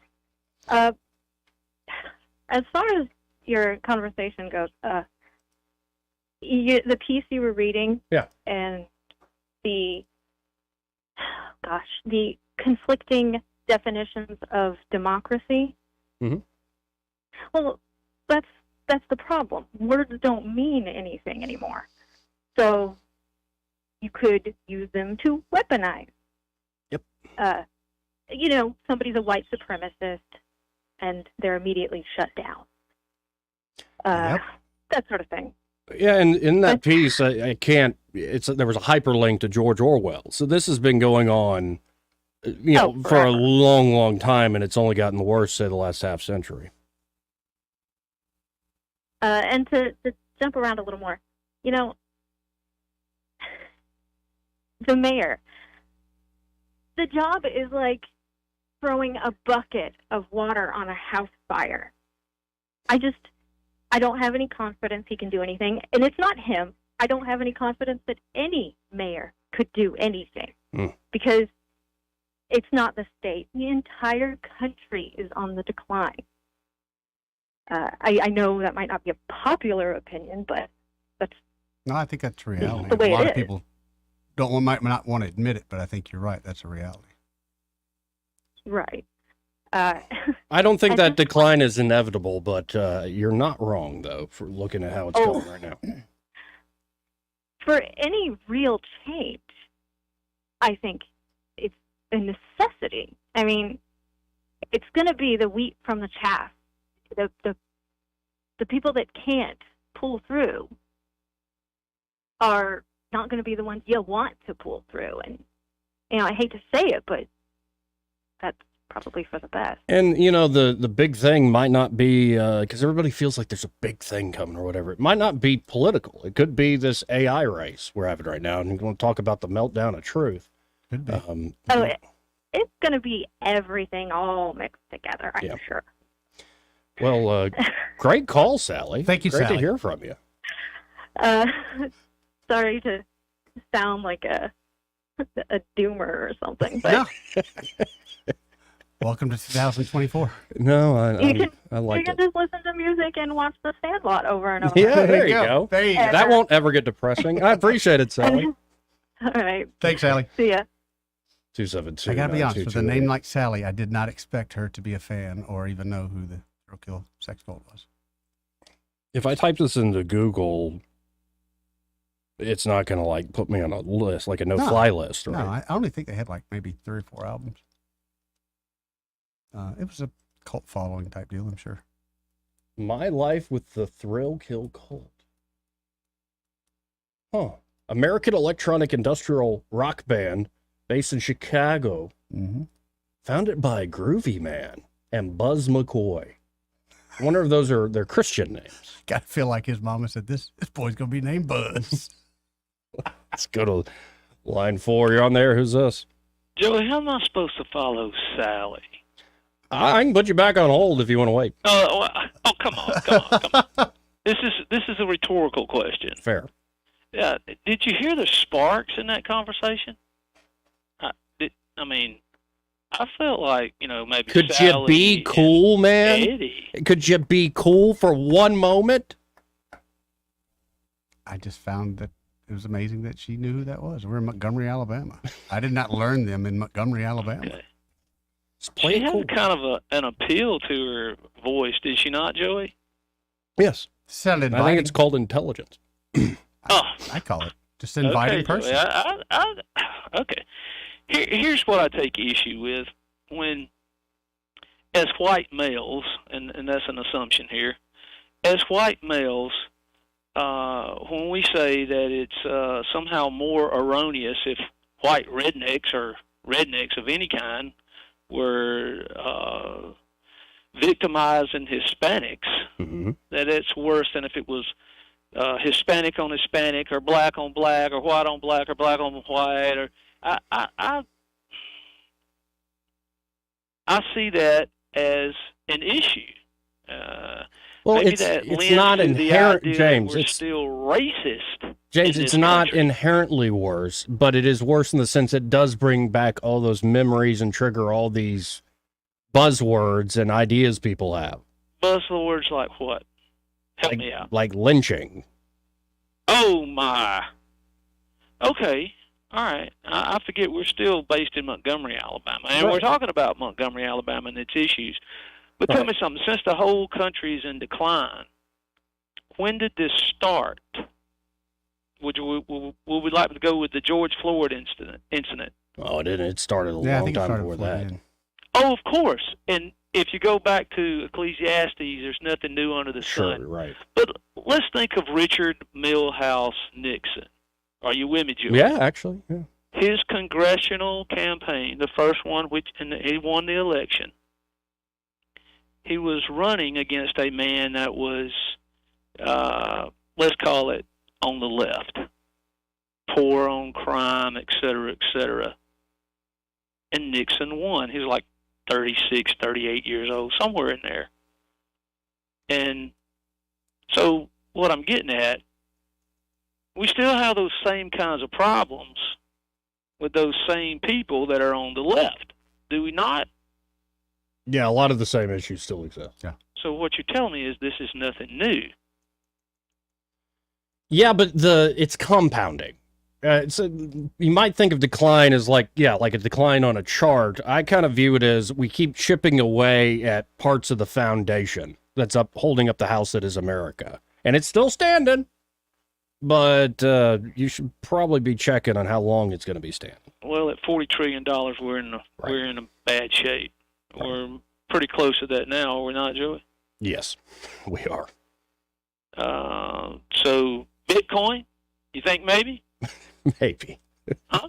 Maybe. I think when we go to central bank digital currency, we'll have more problems than we ever thought about having now.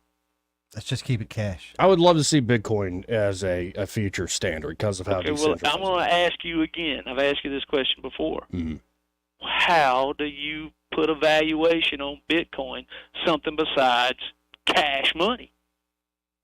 Well, eventually you get to a point where all sorts of goods and services would be priced in Bitcoin. Right.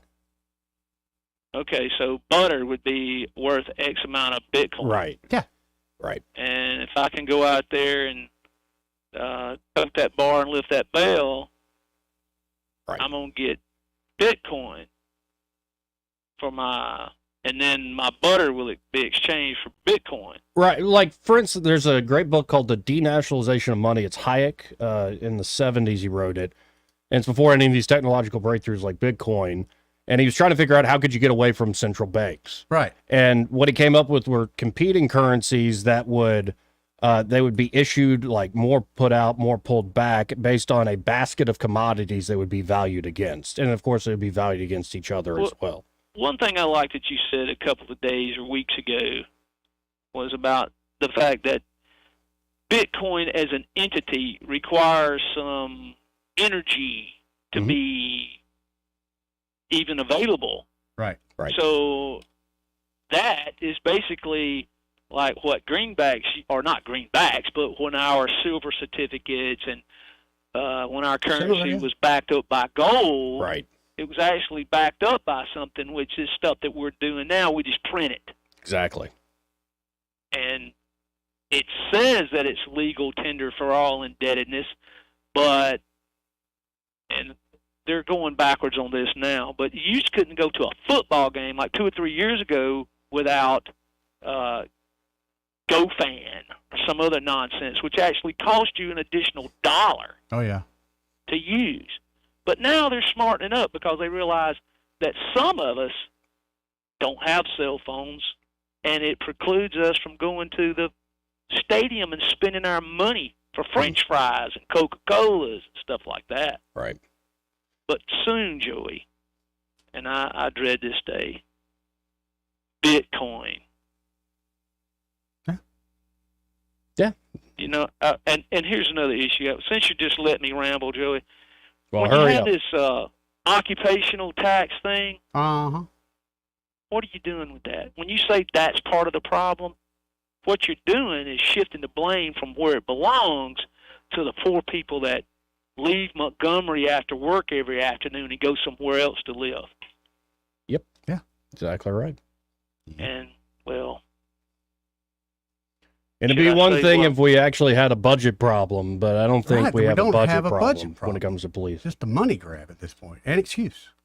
Would who on this in this conversation with the three of us, three white males, or it wouldn't matter if it was three black males or three Hispanic males or three Asian males, who would actually want to go over there and work when nobody's in your corner as a police officer? Right. I mean, you might as well go to school and be a dadgum school teacher. Right. Because I can tell you, there's very few in your corner when you are. Right. And school teachers are not carrying billy clubs or pistols or flashlights either, or tasers. You got a taser there with Eddie? No, I don't carry a taser. No, cattle prod. But then I used it too often. He likes it now. I appreciate it, James. I got to run, man. Later, buddy. This part of the program brought to you by Pest Pro Services. And at Pest Pro Services, Ashley and that great team are ready to help you with any of your pest control needs. That's right, Joe. So maybe you've got worries at termites. You hadn't checked for termites in a while. You should get Pest Pro Services out there. Get it checked. Because termite damage is a lot more expensive to fix than just a basic termite treatment that prevents those damages. But of course, at Pest Pro Services, they can also help you with things like fire ants. Yep. Or maybe you have a big old wasp nest in the shed. That's unnerving. It could be, though, your yard is bedeviled by mosquitoes. Joey. Maybe you like sitting on the front porch, or you built a big pool with a pergola, all this stuff. And yeah, you actually want to be mosquito-free, work and relax in peace in your own yard. Pest Pro can do that for you. So check them out today. You can always call them, and you might as well make them your everyday pest control company at 265-9990. That's what Eddie did, 265-9990. Or you can always go to ppsriverregion.com or just search Pest Pro Services on the Book of Faces. What do you want to know? Call a pro. Pest Pro Services, and be sure to tell Ashley and that great team that Joey and Eddie sent you. Want to carry News Talk in your pocket?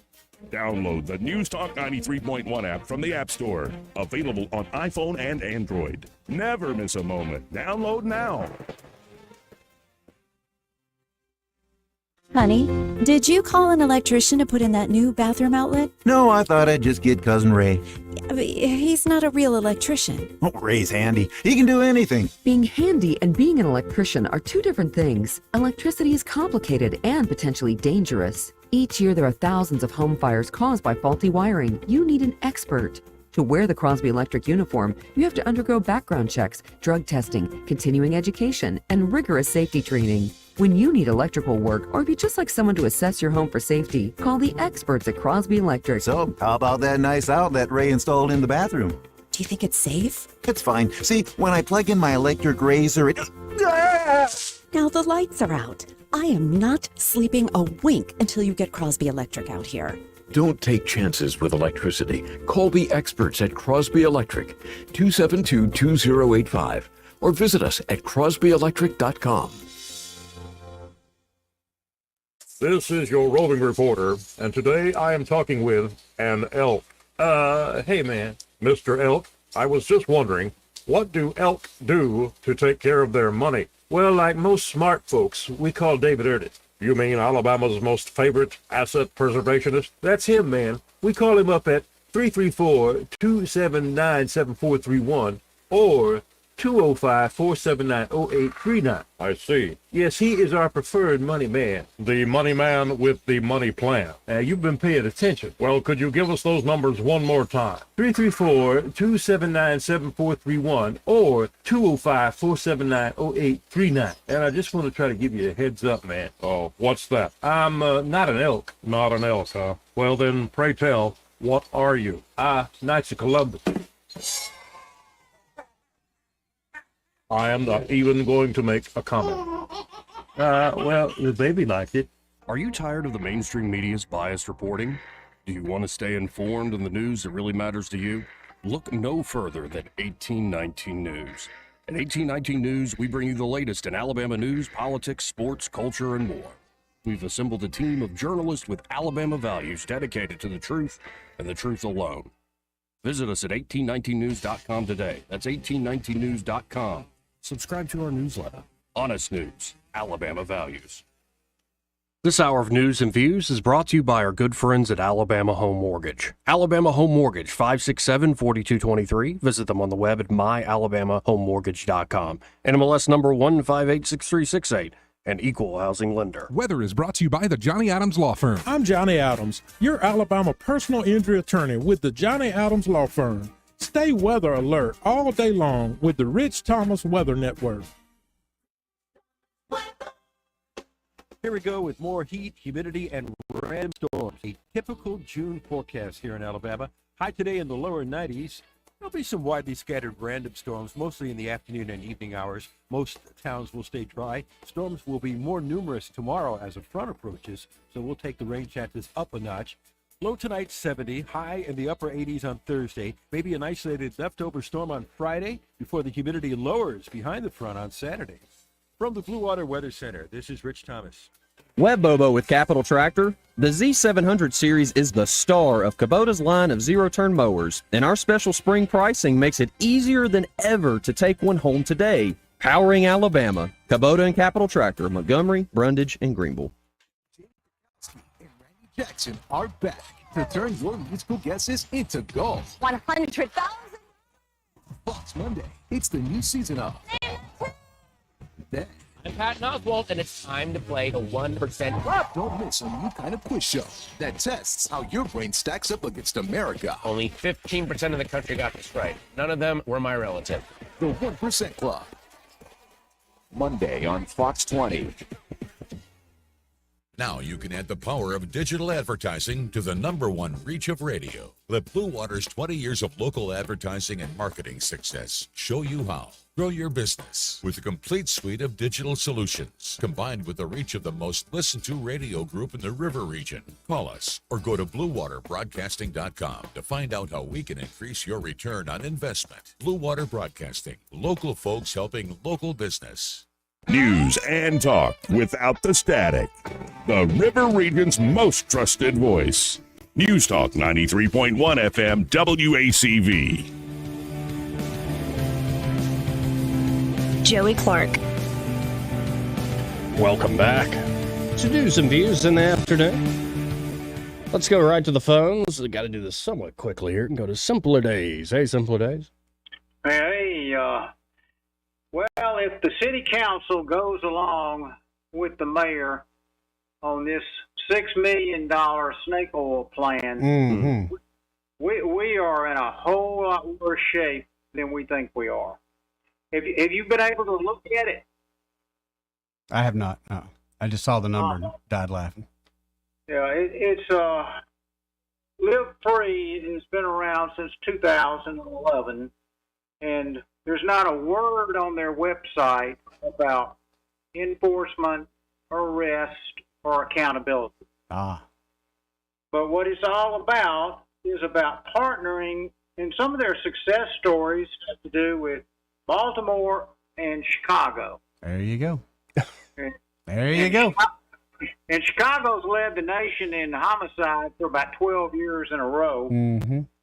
But they partner with the University of Chicago Crime Lab to come up with a program of advocacy, investments in the community, and we work for mass incarceration, reduce mass incarceration, and storytelling. That is what we're going to spend $6 million. And they've got raggedy police cars, 2010, raggedy seats that are run 24 hours on all three shifts, and they're going to spend $6 million on this social justice initiative. Wow. Yes. We are hurting for certain. Y'all have a good day. Thank you, Simpler Days. It's the truth, man. How about getting your priorities straight? Before we go to Papa B, this entire hour brought to you by Alabama Home Mortgage. And there at Alabama Home Mortgage, Kim Williams and her team, especially the lovely and talented Madeline Great Cannon. seeing her yesterday. It was awesome seeing her. I'm so bad telling her, we're too crowded in here. Like, I want her to stay. I like it when Madeline. I love it when she stays. We'll make room. Yeah. But we'll work on that mic. But they're at Alabama Home Mortgage. They're ready to help you, whether you're looking to buy or refinance that home. All sorts of reasons you might be personally in the market. I mean, you can look at national headlines. Right. And go, housing,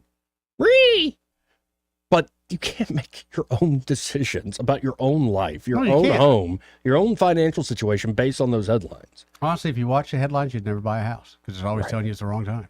That's why you got to sit down with Kim and Madeline, let them get to know you, your goals, and say buying a home or refinancing, whether you've got a growing family or you're just ready to actually get a piece of the American dream. Right. The interest rates are higher than they were, but they're not that bad, honestly, historically, when you look at it. And it can be a great investment for you. Or maybe you're looking to refinance, like you did that investment a while ago. You have equity built up. And there's all sorts of reasons to do a refinance deal, whether it's looking to consolidate debt, especially credit card debt. Right. Or it could be you're reinvesting in your family or yourself, just wanting to put yourself on a new financial footing. They can help you with all that there at Alabama Home Mortgage. So call them today at 567-4223. That's 567-4223. Or you can always visit them on the web at myalabamahomemortgage.com. There is a difference in mortgage companies. Let Kim and Madeline prove that to you today. NMLS number 1586368, an equal housing lender. Let's go to Papa B. Papa B.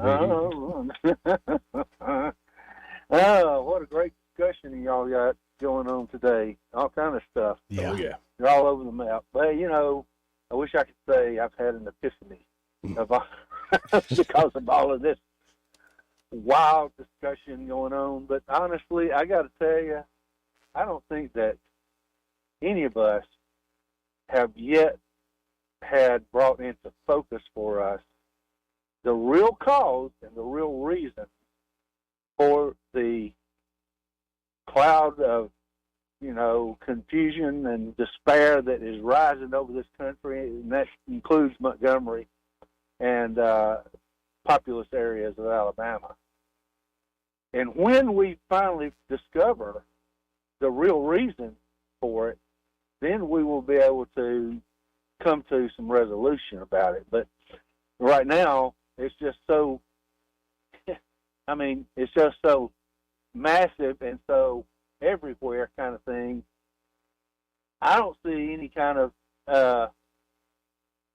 you know, consolidation of thoughts.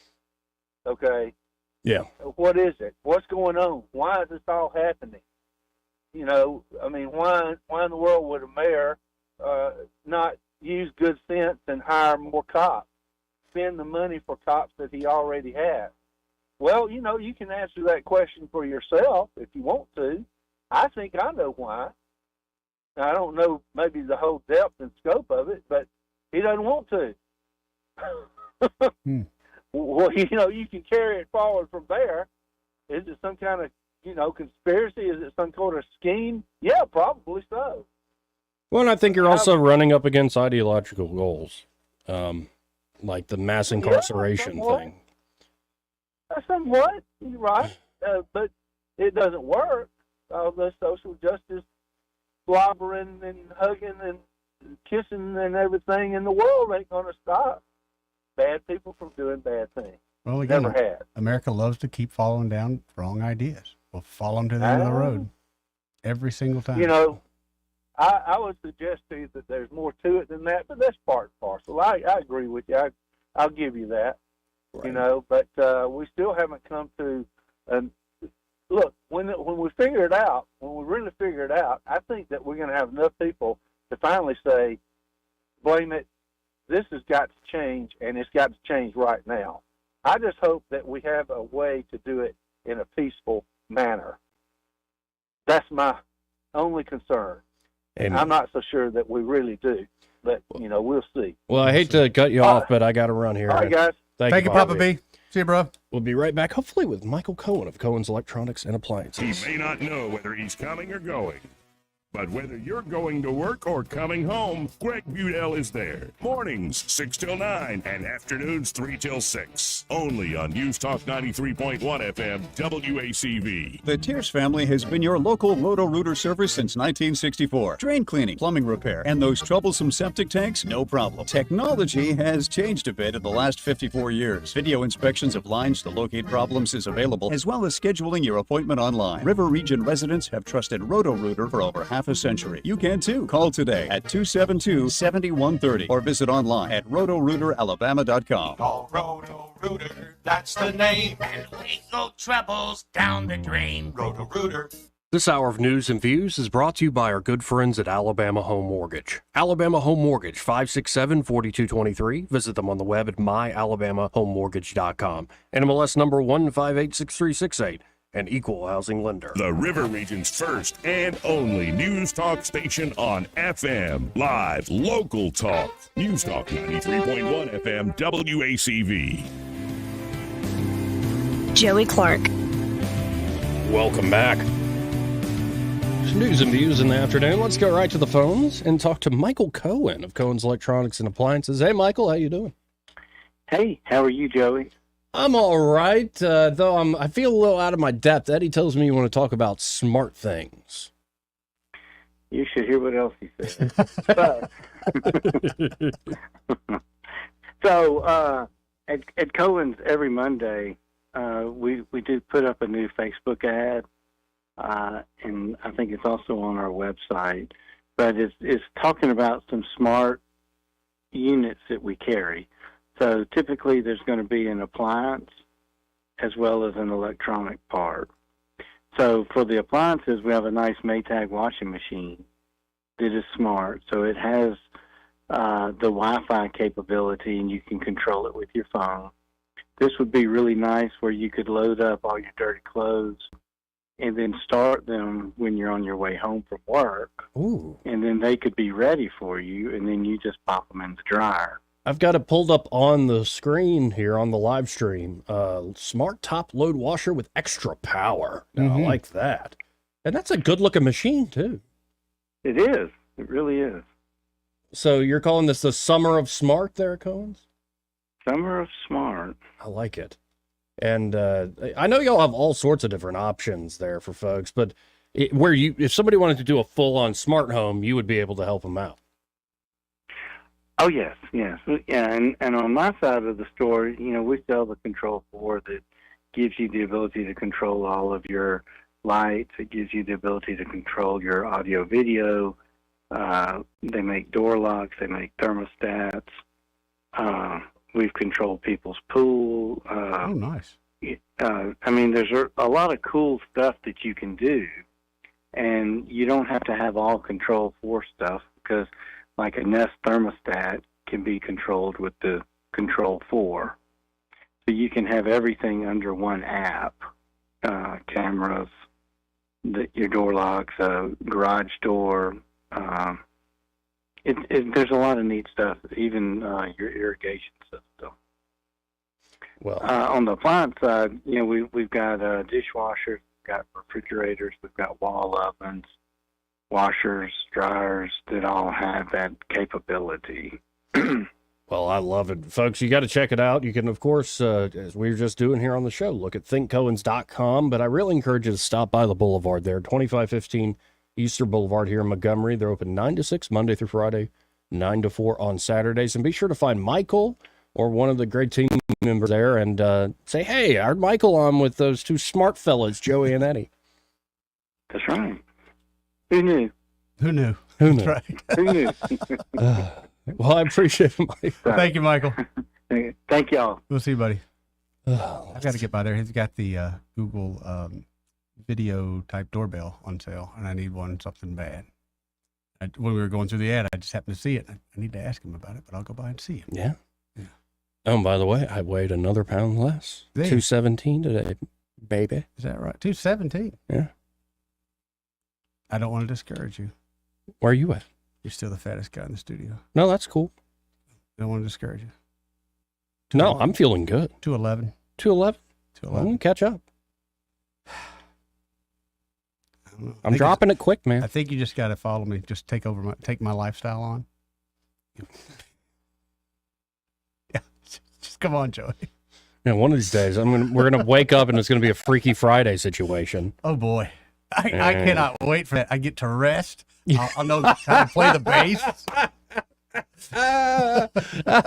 Hang out with Grandpa. Hell yeah! When are we doing this? Yeah, we watched American Ninja Warrior last night. Dude, that's cool. I mean, that's pretty cool. We'll be right back. Broadcasting from Riverside Chevrolet Master Control Center, this is WACV Cusana, News Talk 93.1 FM. When it's Chevy, it's Riverside. With SRN News, I'm John Scott. President Biden is in France for the 80th anniversary of D-Day and will join other world leaders to commemorate the invasion that helped bring an end to World War II, the defeat of Germany. The Lebanese military says that its soldiers shot and captured a gunman who attacked the U.S. Embassy near Beirut after a shootout that injured an embassy security guard. The attack took place as tensions continued to simmer in the country, where months of fighting between Hezbollah terrorists and Israeli troops has displaced thousands along the border. On Wall Street, the S&P 500 and NASDAQ are rising toward all-time highs. The NASDAQ up 281 points, the S&P adding 51 points now. This is SRN News. Government debt is now exploding by an unprecedented $1 trillion every 90 days. Think of that. It's a clear sign that our nation's finances are spinning out of control, and it's putting the savings of every one of you at risk. Hello, I'm Lance Wallnow, a news analyst and best-selling author and an evangelical leader. I'm deeply concerned about the impact this runaway debt is going to have on Christians like you who have worked hard to build your own nest egg for your family. To protect your financial future in these uncertain times, you need to diversify with something tangible and proven, like physical gold. That's why I recommend a gold IRA.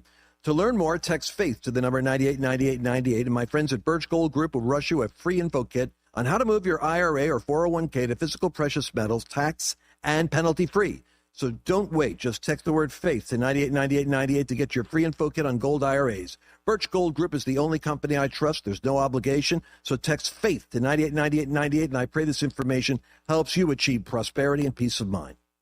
Rich Thomas weather brought to you by H&H Carpets, where you will find a complete line of Mohawk carpet with exceptionally clean, smart strand fiber. It's always available and ready to be installed. H&H Carpets, across from Walmart on the Atlanta Highway. Here we go with more heat, humidity, and random storms. A typical June forecast here in Alabama. High today in the lower 90s.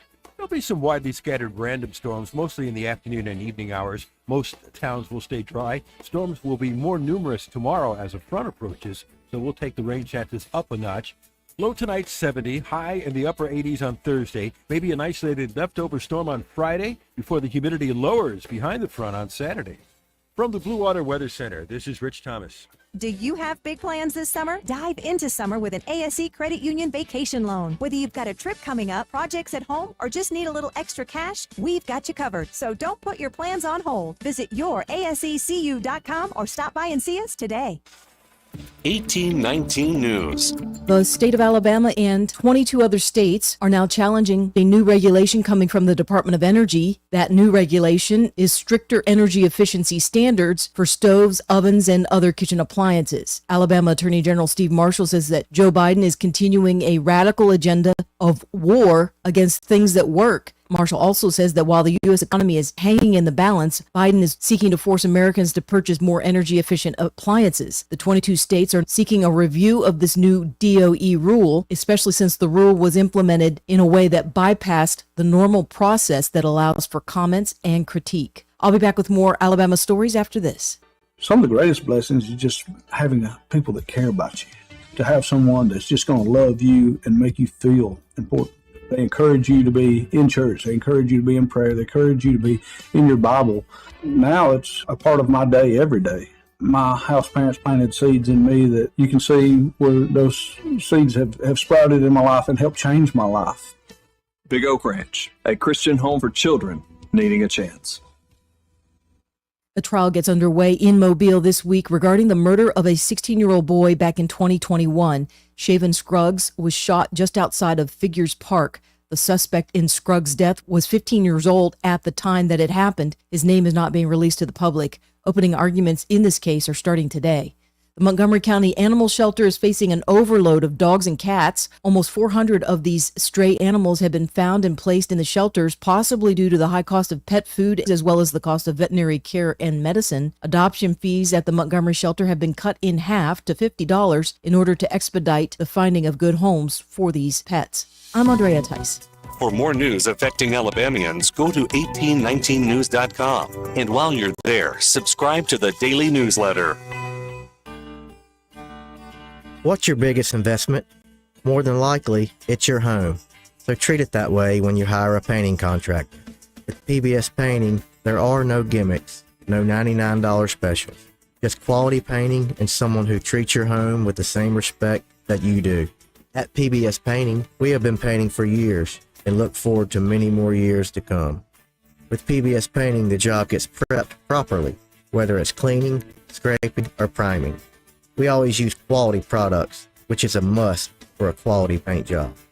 So if you're looking for a painter that doesn't need upfront money and is on the job at all times, then please give me a call. Scott Bowers and PBS Painting, 294-5122. That's PBS Painting, 294-5122. Look at some of our work on Facebook at PBS Painting Montgomery. This hour of News and Views is brought to you by our good friends at Cole Plumbing, 279-8919. Cole Plumbing is number one in the number two business. You don't have to dig a hole. They have proprietary pipelining technology. Ask them about their tankless water heaters. Remember, when you have trouble with your bowl, call on Cole.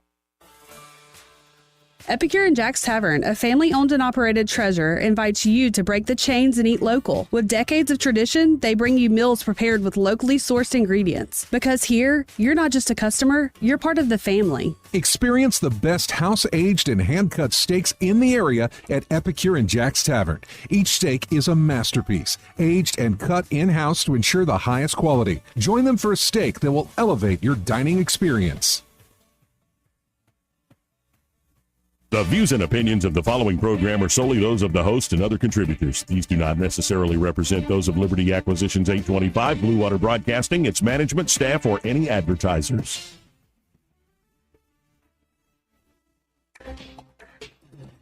It's time for Montgomery's conversational radio show. It's News and Views on News Talk 93.1 FM. To join the conversation, call 272-9228.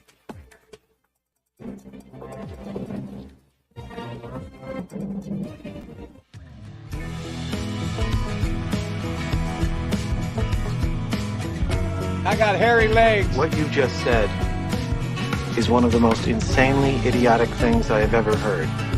Everyone in this room is now dumber for having listened to it. May God have mercy on your soul. How dare you, Joey Clark. Welcome back. Final hour of the program. Calling this thing Joey Clark Live online. Like and subscribe on YouTube. That's the name of the channel, Joey Clark Live. Or you can always go to @TheJoeyClark on Twitter X. And you know, the more I think about it, Eddie, I'm trying to learn this stuff I should have learned 10 years ago. I really love what Elon and X is doing. Me too. As someone who's just trying to start, I think they're doing awesome things. It's going to be, I think that app is going to develop in a direction that few see coming. And I know what you're talking about, and I'm looking forward to that. Yeah. I really am. Because honestly, you have other social media apps like that, but we see so many faults in them. I mean, we suffer the thumb of, you got something good you want to put out. No, not today, guys. But if they start integrating payment systems, which Elon made a bunch of his money off that with PayPal. They start integrating, say, Lightning Network with Bitcoin. There you go. It becomes essentially your everything app. Yeah. But I think it'd be interesting to see where it goes. I think that's what Jonathan Strange was telling us about TikTok in Korea, or not Korea, but overseas. A lot of times it's the everything app. Oh, in China they have one. Yeah. I can't remember the name TikTok. of it. WeChat? I think it is WeChat. Yeah. And that is their everything app. Yeah. Mm-hmm. So we'll see where it's going, but appreciate everybody now tuning in online. Yeah. 272-9228. If you want to hop in on the conversation, that's 334-272-9228. Let's go to Mr. Pink. What's up, Mr. Pink? How you guys doing? Pretty good. How are you doing? I'm good, just working. Have we reached the bottom yet, fellas? Oh, no, we're nowhere near the bottom. Man, I believe as soon as we hit that bottom, we can go ahead and start picking ourselves up, man. Yeah, we need to go ahead.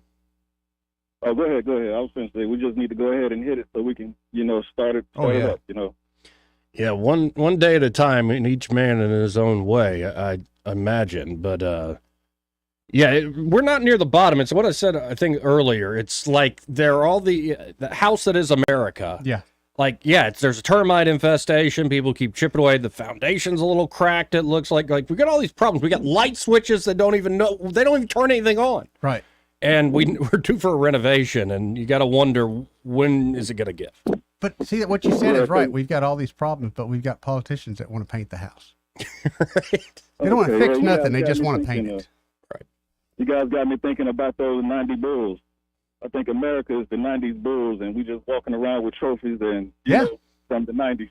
That's a very good analogy. You're exactly right. Especially when he went to go play baseball and hopped in that Space Jam tournament. Exactly. Yeah, that's a good point. Yeah, well, we all know what we need to do, and we all got the smarts to do it to make the place super awesome. But I think the big problem is nobody cares. Like, how can you make somebody care about you or you care about somebody? I just think we're so jaded, and it's like we're zombies out here, man. We just feels that way. Yeah. So, what you guys got anything about that? Like, how do we not bring everybody together? Because that sounds super gay, but a respect level. Right. How do we start respecting each other so we can just get along and get by? Honestly, Mr. Pink, the few times I've ever seen that instantly happen overnight, it was always because of a natural disaster. Yeah, that's the only time that I can remember, because that's when suddenly you forget that you hate your neighbor. Suddenly your neighbor needs you and you need him. No, you just said something. I think all this stuff is fake rage. Yeah. This is all like in the black community, extra light-skinned people that act real extra, we call that beige rage. Because it's not real. That's what we all got. We got beige rage. Beige rage. Write that down. None of this stuff matters. None of it matters, man. But the stuff that matters, we won't touch it with a 10-foot pole. Right. Right. Yeah. Yeah. So I think we need some leaders, man. I'm talking about real leaders, like Mike Durant. I would have voted for Mike Durant if you guys would have put him up there. Oh, but we're afraid of that kind of leadership. You're exactly right. I think Mike Durant would be in these cities right now, even though he would be a senator, and not be out fundraising in all these other different states. I don't want to say nothing about our two senators, but are they over here? Are they in the cities? No, they always gone. Making money, fundraising. But people like a Mike Durant, I don't know him that well, but everything I read about him, like he was somebody you can get behind. Yeah. Oh, yeah, and I think he got, my last conversation with him on these airwaves, he said very important, powerful people lied to him, a few of them. Yep. And I can only guess who those people are. But I told Mike off air when he first got him, like, you ready for this? The Oppo's going to come out on you. All these nasty things are going to be thrown in your way. This is the game. And he said he was ready. But everybody's ready to fight Mike Tyson until he punches him in the throat. Right. Hey, Mr. Pink, you asked me the other day about like the Black Panther Party. That we need a recapitulation of it. Did you see that David Hilliard came out? One of the leaders of the Black Panther Party back in the day came out in support of Trump recently. Really? No, I didn't hear that. But it's a lot of people that support Trump. It's a lot. Like a lot of people that I know that never even voted for. They're all supporting Trump. Not saying it's all for the right reasons, but right. He has a big following. And matter of fact, you know what? If he wins, I'm gonna just go full throttle Republican, man. Cause that's what I think a lot of people wait on. They try to lose so they don't have to do anything, so they don't have to have any responsibility. So if Republicans win, I'm gonna get behind you guys, man. I still don't think you're gonna do shaving cream. But I get behind you just so, we can be like, oh, no, that didn't work. And it's another excuse. Yeah. I'm here for it, man. I'm here for it. Well, I always appreciate the call, man. Man. Thank No you, Mr. problem, Pink. man. Love you guys. See you, bud. Mr. Pink, always like his calls. 272-9228. Again, that's 272-9228. Let's go to, well, before I go to Randall, this is the actual quote. This is from David Hilliard, former Black Panther leader. Okay. He said, Trump is a person who is a decent man, and he supported the Black Panther Party. He was someone who gave us money, and Trump was a decent guy. Interesting. Now, Mr. Hilliard looks pretty old. I don't know his full story, but I've been seeing these headlines. I'm looking at the New York Post right now about that. And this came out on June the 2nd. Huh. Interesting. Interesting. Indeed. Yeah, okay, that's when he was a young man. Wow. At a student strike in 1970 at Yale on May Day. Huh. And what's interesting about that, to me, and I look back occasionally on those times, that's when America thought, too, this is the end of our democracy. These are too big of changes we just can't get over. Yeah. Well, think about the music change. Oh, like, no doubt. Because Papa B was saying, that's a bunch of confusion. I was thinking ball of confusion. It's like, you go from Motown to think of like Slipping into Darkness. Like the 70s had this, late 60s, 70s had this music, movies, and every community. It was this cynical time. And I think we're reliving that in our own unique way. History doesn't repeat, but it does rhyme. Yeah, this is true, Joey. Let's go to Randall. What's up, Randall? Hey, fellas. How you doing, bud? Good, man. And that was the WhatsApp Joy for the Chime folks, but I think we're gonna all end up on the DIIA app, and that's the one that kind of is gonna hook the whole government for everybody. And Ukraine is the first country that we really gave that option to, and they've hooked into 120 federal stuff, which we give our government putting money directly on their app, and they got all the IDs, all that stuff on there. So it's already, working our way to it. And what Cash App did yesterday to everybody, like since our folks' taxes done, they went through there. If you have spent over $600 past year on Cash App, they're making you go to business account so they can tax you per time. And everybody's wanting to jump. Everybody's wanting to jump off of it and head to X. And that's what I was going to ask Joy is, because they mentioned this stuff in some of these, all these comments I was reading yesterday, where they mentioned going to X and doing the same thing you just saying. How is that set up far as tax-wise? Is it kind of like before?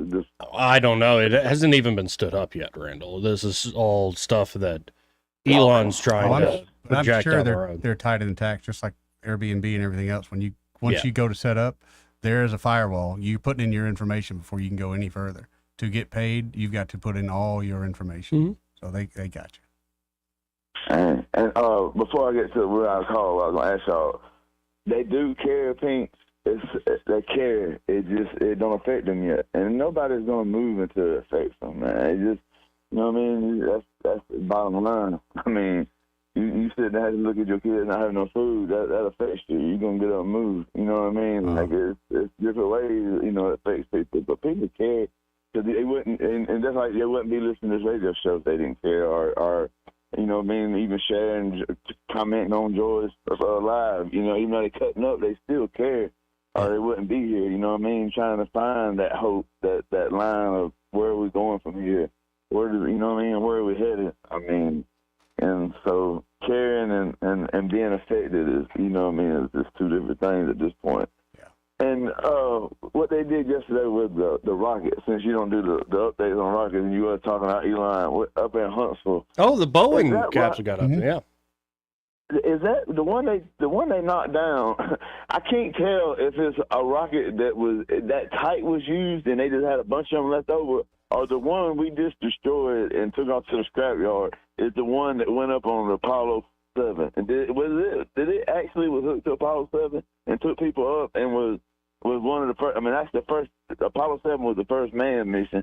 I can't tell if the IP rocket, the one in Huntsville, is just a, in that category, or if it was actual C1 and we just knocked it down and didn't care. I didn't know if anybody out there knew, or if y'all talked about it yesterday, and I just missed it. No, I think this new one's a completely new, different system. That's what I thought. I could be wrong, but that's what I thought. Oh, yeah, I'm just talking about the one that we knocked down. The one that we just hauled it off the scrapyard. It was sitting that we moved it from the Huntsville Space Center to the one that was on the side of the interstate there, Randall? Yeah, we moved it to where you pull over rest area. Yeah. And I've been reading on it, and it reads as if it was hooked to Apollo 7. But should goodness, that ain't right, is it? I mean, it was just one of them types. Yeah, I right. got I thought it was just a model rocket. Wait, I think maybe it's the Freedom 7, one of the Mercury capsules. I don't know. You're asking me stuff I don't know, Rand. Yes, sir. Because I didn't get to hear all day yesterday, and I thought maybe y'all had talked about it. I just missed it. I got kind of, man, I done some of that, that good stuff that you don't get paid. If you get paid back for it, it's in the wrong way sometimes. Right. Good thing you never go unpunished. Ain't know what they say? That's what they say, Randall. Hey, Eddie, that shirt look good, brother. That shirt looks good. I like the black too, Joy. Don't get me wrong. He's very slimming. That over that. You got it today, brother. Love y'all, man. Right. Love you too, Randall. See you, brother. No, this is actually getting too big now. Is that right? Yeah, this is a 2XL. I'm back in my XL. So be careful when you order, if you order clothing from online. Because I thought I was back. Yeah, that's the frustration. Right. Gigantica. When we were in Korea, one of my bosses from Hyundai went with me, and I thought I heard an accent. She was a normal sized girl to me, but she wore a size 10 shoe. And she over there, man, you get anything made. They're the king of knockoffs. So she's like, I want to go get some shoes made. So we're like, yeah, let's go hang out. So first shoe store we went into, the Korean ladies in there, they kind of giggled, but they really wouldn't give us time of day, and that's kind of there. So we just went to another one, and the other one, the lady looked at her foot. And she kind of grinned, and she looked up at us, and she went and got her friends. And before long, there was like 5 people around looking at my friend's feet, and we heard the word Gigantica. She was so embarrassed. But she did get her some shoes made. Gigantica. Yeah, Wow. And it was only a size 10, and I guess maybe that in a woman's shoe. That's kind I just sometimes I think you could have played the role of what Ed O'Neill played in Married with Children. Oh, I'd love that. In a shoe store, Yes. especially. Gigantica. I got some experience selling shoes. Before we hit Had good this times. this break, let's bring on a brand new sponsor to All the right. show. That brand new sponsor, folks, is All Pro Heating, Air, and Electrical. All Pro Heating, Air, and Electrical. Yeah, they serve the river region and surrounding areas, of course, located there in Tallahassee, Alabama. Oh, excellent. They can be your one-stop shop for all HVAC and electrical needs. You can always go to their website, allproheatingair.com. That's allproheatingair.com. Also, All Pro Heating, Air, and Electrical on Facebook. I think that's where I'm at now, Joey. And I think they just posted a great install they just did. I see that. HVAC unit. Yep, big 5-ton unit. Whew, that's a big one. And they have so much available, folks, including if you're looking for the top-line generators and need some of those installed, especially with these storms rolling around. That is a really good idea, Joey, especially if you got any kind of medical equipment or even computer systems in the house. Right. And as many storms as we have, dude, just because the power's out don't mean your job stops. Let's be honest. And of course, they can help you with all your HVAC needs, from air conditioning repair, heating installation. Maybe you've got a commercial business. They can do HVAC maintenance in that regard. Have maintenance plans set up so you don't have to recreate the wheel each time. Right. You know you're on a plan. A ductless mini split installation. Oh, yeah. Oh, yeah. If you've got a smaller home, or you've got just a big room that you want to cool off with or use to cool off, that's a great option. Instead of putting in a whole new unit, you can put in a split unit like that. Saves you a lot of money, and they're super efficient. Yeah, and I'm looking at the website now, the Generac generators, folks. These are Generac. top of the line. And the right great here. thing about those, and especially if you want generator power, you don't want to have to wait 5-10 minutes for your generator to kick on. They've got a transfer switch that happens, I think, within about the first 30 seconds of the power outage. So you will notice the power going out, but very quickly you restore power. So again, folks, this is All Pro Heating, Air, and Electrical. They offer financing with approved credit. They are offering a free iWave air purifier, which cleans the air you breathe in your home. Oh, really? When you purchase a new unit. Okay. And whether you need any electrical services, new generator to keep your power on when these storms roll through, power goes out, or a new heating and air system to keep you comfortable, All Pro has you covered. So you can always go to allproheatingair.com or call them at 301-1961. That's 301-1961. Right. Of course, 334-301-1961. And be sure to tell those great folks there at All Pro Heating, Air, and Electrical that Joey and Eddie, those fellas on the radio, sent you. We'll be right back. Want to carry News Talk in your pocket? Download the News Talk 93.1 app from the App Store. Available on iPhone and Android. Never miss a moment. Download now. Hi there, I'm Kim Williams with Alabama Home Mortgage. And I'm Madeline Cannon, and we have some exciting news to share with you. We've been serving the state of Alabama for many, many years, and now we are able and ready to offer the same great mortgage financing in Georgia and Florida as well. Our company may be Alabama Home Mortgage, but now we can finance your Georgia home mortgage and your Florida home mortgage too. We couldn't be more excited to extend our customer base to our neighboring states. For years, we have had customers call us in hopes we could assist them with purchasing their vacation cabin in North Georgia or their dream home in Florida. And now we can. For those of you who have family and friends that live in Florida and Georgia, be sure to tell them the good news. Whether you are looking to purchase or refinance a home located in Alabama, Georgia, or Florida, you owe it to yourself to give Alabama Home Mortgage a call at 567-4223. That's 567-4223. Or visit us online at myalabamahomemortgage.com to complete an application on your time. It's not just a slogan. Call Alabama Home Mortgage because, folks, there is a difference in mortgage companies. NMLS 1586-36-8, Equal Housing Lender. Sunday, July 21st, 6:30 p.m. at the Montgomery Performing Arts Center. It's Wayne Newton live. Mr. Las Vegas himself, Wayne Newton, takes the Impact stage for one night only, Sunday night, July 21st. Wayne Newton, up close and personal at the Montgomery Performing Arts Center, July 21st at 6:30 p.m. Tickets are on sale now at the Impact box office or online at Ticketmaster.com. For too long, Alabama's statewide news companies have shamed us for our conservative Christian values. Alabama deserves a news company that cherishes our culture, a company that isn't bought and paid for by the powers that be. 1819 News is that company. Run by Alabamians for Alabamians, 1819 News celebrates what is good and beautiful about our state, while exposing those who work against our values in secret. Just go to 1819news.com to learn more. Subscribe to our newsletter. That's 1819news.com. Hi, this is Carl Schmidt, naturopath and owner of the Herb Shop. Listen every Saturday to Winning Wellness and learn from experts in different fields of science and technology how nutritional supplements can help you. Listen to Winning Wellness every Saturday at 10 a.m. This hour of news and views is brought to you by our good friends at Cole Plumbing, 279-8919. Cole Plumbing is number one in the number two business. You don't have to dig a hole. They have proprietary pipelining technology. Ask them about their tankless water heaters. Remember, when you have trouble with your bowl, call on Cole.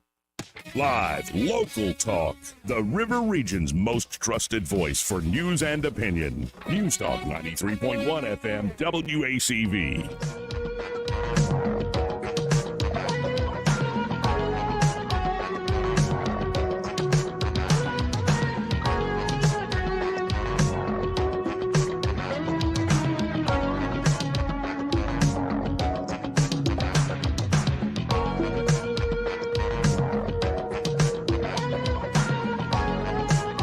Joey Clark.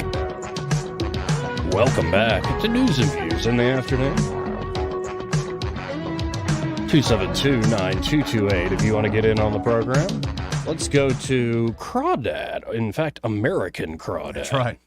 Sirree, I was listening that Wayne Newton's going to hang out with us here at Montgomery. Now, that's an American for you right there, buddy. I thought the same thing, Crawdad. Yeah, Eddie was getting he needed to take a cold shower here in that Donka shaver. I didn't know he was coming, but now this is probably another show I'm going to go see. He is a fantastic American, and I wish I could get down there to see him. I really would. And whoever goes, you will not be disappointed. Well, I'm not taking my wife. I've seen what happens with Wayne Newton and women. That's not going to be happening. He, unlike some of his friends that hung out in Vegas, he knows how to behave himself. I don't know.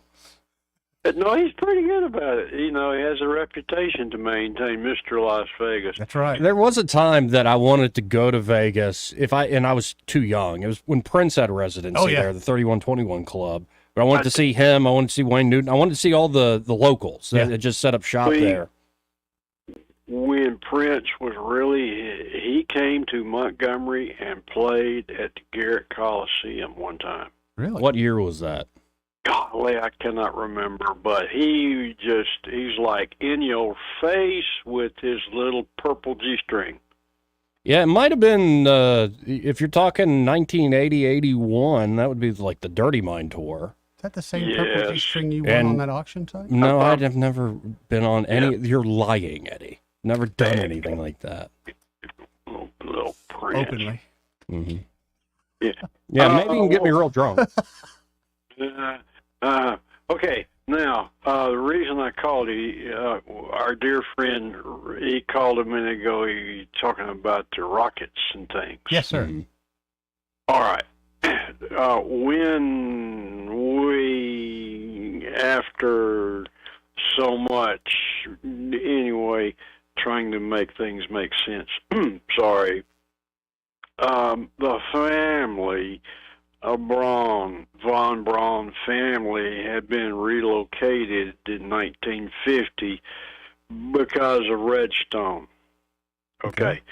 My granddad was also up there for other things. He's an American person, too. Mm-hmm. And he had two daughters. The youngest daughter is my aunt. Isn't that neat how that happens? Yep. Okay. She remembers playing with Von Braun's children. They were on the same street for a little while there. Wow. It freaks me out that, and could it be that I wouldn't say luck. I don't really believe in luck. I believe in grace. And that team with Von Braun, when they wanted to get to a good place, Americans, he knew where to be so he could get to here instead of Russia.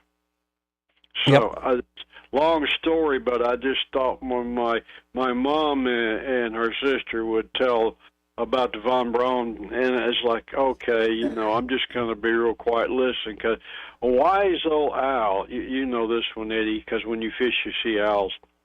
A wise old owl, he sat in an oak, and the more he heard, the less he spoke. And the more he heard, the more he could fish and leave old Crawdad sitting over there in the dish. Man, I miss my fishing. I said, will you, my Zebco and my Garcia open face? I miss fishing. Yeah, I put them to use. Well, we love Crawdad and appreciate the call, man. Love you, Crawdad. 850 Braun, Huntsville. Yes, sir. Appreciate you. Thank you, brother. 272-9228. Oh, yeah, there's all sorts of history there in Vegas. That, buddy. Right. Fascinating history. No, there's all these homes the German scientists were staying in, and they, I think, by themselves, essentially, quietly were building bunkers because they knew how bad it was getting there, especially in the 60s. I would love to, and I'm sure we could, but I would love to see one of those houses. Just today. See it today and be able to walk through it like I'd like to. Let's go to line 3. You're on there. Who's this? Hola. Hey, Eric. How you doing? How y'all doing? Nice. Yeah. I guess we could get some of that extra tax monies for bulletproof vests. Get that. We'll start handing those out to citizens. Get that tax raise in here. I think you would look good in Kevlar, big boy. Oh, I do look good. Yeah, see, when I got that bulletproof thong on, you can't tell me nothing. Limited mobility, though. Well, just don't bend over fast. Yeah, with the vest. Limited mobility. Limited with the vest. Okay. With the vest. Limited mobility. All right. It's like I'm wearing a cage.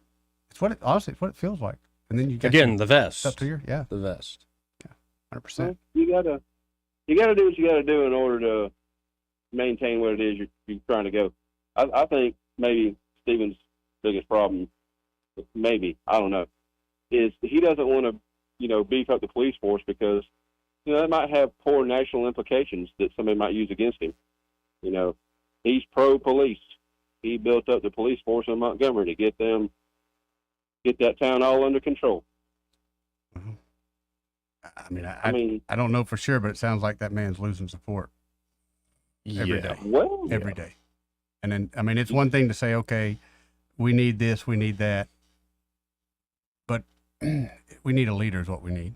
Yep. We need somebody to stand up and take accountability. And again, he's asking for $600 million. What are you going to do with the money? None of us really know. Let's be honest. We don't know what's going to happen to the money. But I'm tired of throwing good money at bad problems, good money at bad ideas. Tired of it because there's no accountability. There's none. Well, there's no accountability. Money's fungible. There ain't no telling. Whatever they tell you it's for doesn't necessarily mean where it's going. Exactly. And how's he going to? Well, I'm tired of them picking my pockets, man. Tired of them picking my pockets. Do the job that you were hired to do, and not just him, but all these politicians. Well, here's an idea: come into office and don't take nothing out of my pocket new for your first term. Try that. I got a better idea. I've been thinking about it, and I think this would be an outstanding idea if it probably never happened. But if we get some constitutionally smart lawyer, and I know there's some that listen, to take on that case where they basically declared that corporations were people, and therefore they had a right to free speech, and money's free speech. I think that's wrong. I think if we are going to do that, then they need to have the same limitations that individuals have, although they just find some way to go around it. Right. That whole saying, locks only keep honest people out. If you got something locked up and somebody wants in bad enough, they're coming in. That's the truth. What are you going to do to stop them? Once they breach that, what are you willing to do? Yep. How far are you willing to take it? Now, if it's a piece of property, chances are I'll be mad. It can go away, whatever. I'll get over it. I'll get a new one, or I won't, and I'll just be bitter about it for the rest of my life. But if that's my grandkids or my wife, I'm willing to go to jail or the cemetery. And that's what we have to kind of avoid. These people are talking about platitudes and all this pie in the sky stuff, and they're not doing anything to address the issue. And I guess it's because you're not allowed to say what's going on is going on, even like, if you're calling a ball game and you're not allowed to call a pop fly. I just got it in email here as you were talking. Today, Mayor Reed to hold public safety briefing. It'll be today at 4 at 320 North Ripley Street at the Montgomery Police Department. It'll be Stephen Reed, Acting Police Chief John Hall, and other members of MPD senior leadership to discuss last night's triple homicide. We don't discuss ongoing investigations, so what are we going to do? We're going to try to make us mean constitutional carriers put our guns away, and then it'll be better, I suppose. Yeah. This is one thing I genuinely do not get from law enforcement. And simpler days, I know he's previous law enforcement. This is what I don't understand. They make the argument that having this constitutional carry is making crime increase. But I don't believe they probably ever have an instance, unless it was a Florida guy, where the guy had his own weapon, doing illicit activities, and he went through all the background checks and still got a weapon. I don't think that's how any of that works. But they want us to sit here and act like they're doing this, and that's the reason. Got to get these guns. Got to get these guns. No, you got to get the moron with the trigger in his hand. That's what you got to get. That thing behind the gun is what you got to get. Because by that logic, I'm going to go to Walmart and I'm going to ban those assault forks because they keep making my belly get bigger, and I'm not going to have it. I'm over it. Close down McDonald's. Well, for instance, I think I saw a stat that Birmingham took 1,400 guns off the streets in 2021. Did that stop the homicide ratio? I was just going to say, how was their crime ratio? I mean, we got some numbers. How did it affect it? All right. It's just, well, I appreciate the call, Eric. I got to run, man. All right, y'all. Later, dog. And here's the WSFA report on that triple homicide. Let's listen in. He said, 3 people died in a shooting at a Hispanic-owned grocery store in Montgomery. It happened at Tienda Los Hermanos on Troy Highway. We don't know the names of the men who died yet. Today, Montgomery's Hispanic community is on edge, afraid they're being targeted. WSFA 12 News anchor Jasmine Williams is live in the studio with more. Jasmine, get us up to speed on where things stand right now and the reaction after last night's shooting. Bethany, a lot of people talking about this on social media. The details right now are limited, but what we do know is that 2 people died at the scene. A third person was rushed to the hospital where he later died. All of this happening on Troy Highway around 9 at Tienda Los Hermanos, which translates to the brothers store. As of right now, police have not indicated if any arrests have been made or if they've identified any suspects. Despite a motive not being clear right now, many in Montgomery's Hispanic community say they're afraid that they and their businesses are being targeted. Last night, we talked to the owner of the store who says her brother and nephew were killed. Everybody knows him and everybody loves him, and I know everybody is in shock right now because they know him. As if you ask anybody, they will know him because he's been here a lot of years.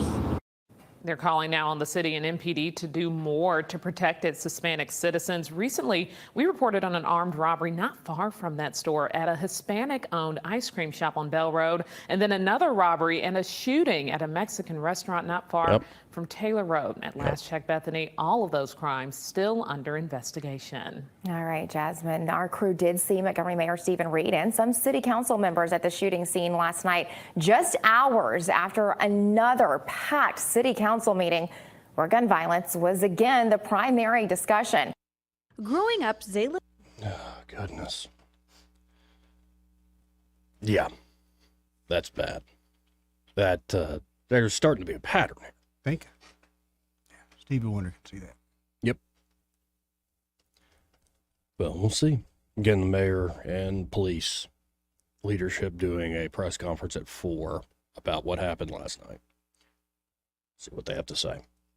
We'll be right back. He may not know whether he's coming or going, but whether you're going to work or coming home, Greg Budell is there. Mornings 6 till 9 and afternoons 3 till 6. Only on News Talk 93.1 FM WACV. Hello, everyone. Robbie Pelt with Capital City Roofing. If you think about it, your home is your biggest investment in life. Your roof covers your home, so why jeopardize your biggest investment on a roofer you don't know anything about when you can deal with a reputable roofing company like Capital City Roofing?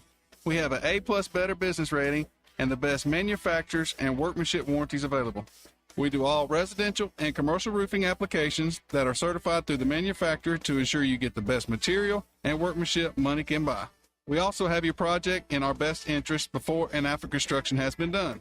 Don't hesitate to call us if you have any roofing issues or questions. We will match any of our competitors' price and give you the same great workmanship warranty. We also give free estimates. Give us a call today and let us show you the difference. 277-3311. That's 277-3311. Or you can check us out on the web at www.capitalcityroofing.com. Capital City Roofing. We capitalize the roofing industry. This is your roving reporter, and today I am talking with an elk.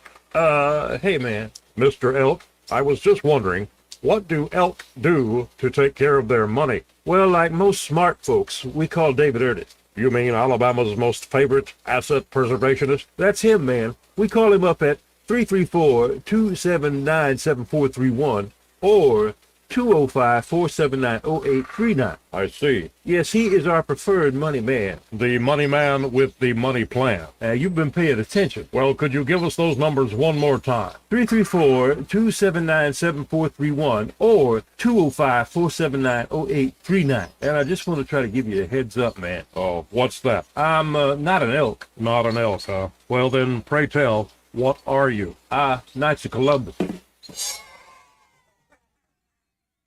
I am not even going to make a comment. Well, the baby liked it. I'm Wiley Dempsey. I own Cartridge World here in Montgomery. I've been here for over 10 years. We recently moved across town to 6383 Atlanta Highway.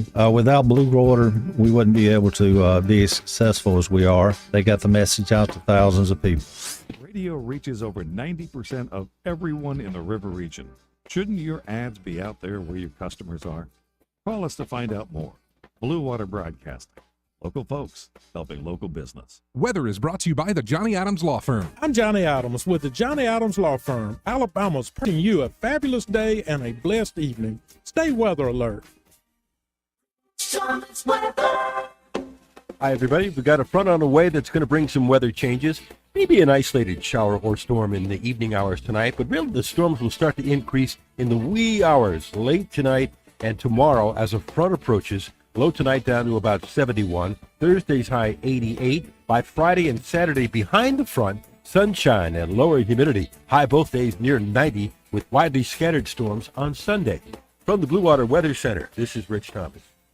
CB&S Bank, we've been meeting the needs of our customers since 1906. Need help setting up new business goals? Our line of commercial loans can help you achieve them. Go to cbsbank.com to find a location near you. All loans subject to credit approval, member FDIC, and equal housing lender.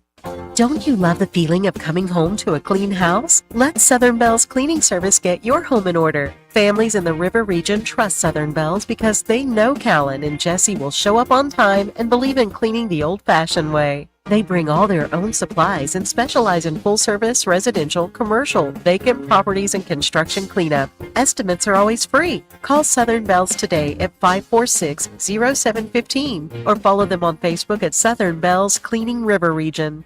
This hour of News and Views is brought to you by our good friends at Cole Plumbing, 279-8919. Cole Plumbing is number one in the number two business. You don't have to dig a hole. They have proprietary pipelining technology. Ask them about their tankless water heaters. Remember, when you have trouble with your bowl, call on Cole.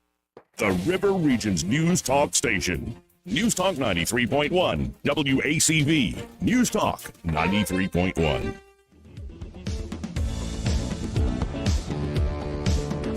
Joey Clark. Welcome back to News and Views in the afternoon, or we're calling this thing online Joey Clark Live. For those of you just tuning in online, this is just a humble talk radio show out of all places, Montgomery, Alabama. I'm Joey. He's Eddie. How you doing, Joey? Doing all right. And we have East of the Rockies on the line. Hey, East, how you doing?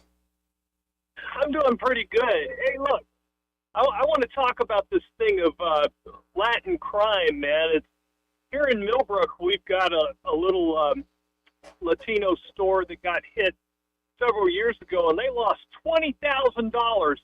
And of course, nobody knew who it was that got it. Nobody knew any names because all of this stuff is going on off the books. Mm-hmm. Look, it would be great if some guy named Eddie Roy, with a pinch of tobacco under his lip and a white T-shirt that's a little too small, was going around shooting at Latinos. But I don't think that's the case. I think that their crime is coming up here and they're being victimized by it again. Where are they going to go? Yeah. It's a pattern. It's what I was suggesting earlier, that if this is not just a local thing, this is a larger plot, you're probably going to end up with a joint task force. Yeah, well, the old template, of some overweight sheriff, getting out of the car, coming over and leaning in and saying, "You're in a heap of trouble, boy." Those days are gone. Right. Buford Pusser and all that kind of stuff, Deliverance. I mean, a lot of these minorities are carrying automatic weapons and stuff, and you're not going to be able to intimidate them with a 30-30. I mean, it's just time for us to start thinking that people are people everywhere you go. Right. Hey, you guys are having a great show. I'll look forward to seeing you on the radio tomorrow. Thank you, East. Let's go now. I think it is apropos. This is Biden yesterday, and we'll play Trump's response as well. Republicans in Congress refuse to do. Take the necessary steps to secure our border. 4 months ago, after weeks of intense negotiation between my staff and Democrats and Republicans, we came to a clear bipartisan deal. It was the strongest border security agreement in decades. But then Republicans in Congress, not all, but walked away from it. Why? Because Donald Trump told them to. He told the Republicans, it has been published widely by many of you, that he didn't want to fix the issue. He wanted to use it to attack me. That's what he wanted to do. It was a cynical and an extremely cynical political move. and a complete disservice to the American people who are looking for us to not to weaponize the border, but to fix it. Wow. You know, the balls on these people. Oh, he's just the worst president ever, Joey. The chutzpah. The lying, the ability to lie and care less. So let's switch from him to Trump. Right. And there's only so much of that crap I could take. President in the history of our country by far has totally surrendered our southern border. His weakness and extremism have resulted in a border invasion like we have never seen before. Other countries have emptied out their prisons, insane asylums, and mental institutions and sent us drug dealers, human traffickers, and terrorists. Millions of people have poured into our country, and now, after nearly 4 years of his failed, weak leadership, pathetic leadership, crooked Joe Biden is pretending to finally do something about the border. But in fact, it's all about show because he knows we have a debate coming up in 3 weeks. The truth is that Joe Biden's executive order won't stop the invasion. It's weak and it's pathetic. It will actually make the invasion worse. Millions of people a year will continue to pour across our border and be released into our country. And we recently learned Biden is secretly granting mass amnesty to hundreds of thousands of these illegal aliens, along with welfare, government benefits, work permits, and jobs. He's not doing that, however, for our veterans. He's not doing that for our homeless. He's giving illegal aliens far more than our veterans get, far more than our homeless get. Many of the left are even pushing for illegal aliens to vote in our elections, which is what this is all about. That's why they're allowing up to 20 million people since he took office. When I was president, we built over 500 miles of border wall, stopped the flood of criminals, and we had the safest border in the history of our country. We need to secure our border once again. We need to secure our border once and for all. Crooked Joe will never get the job done.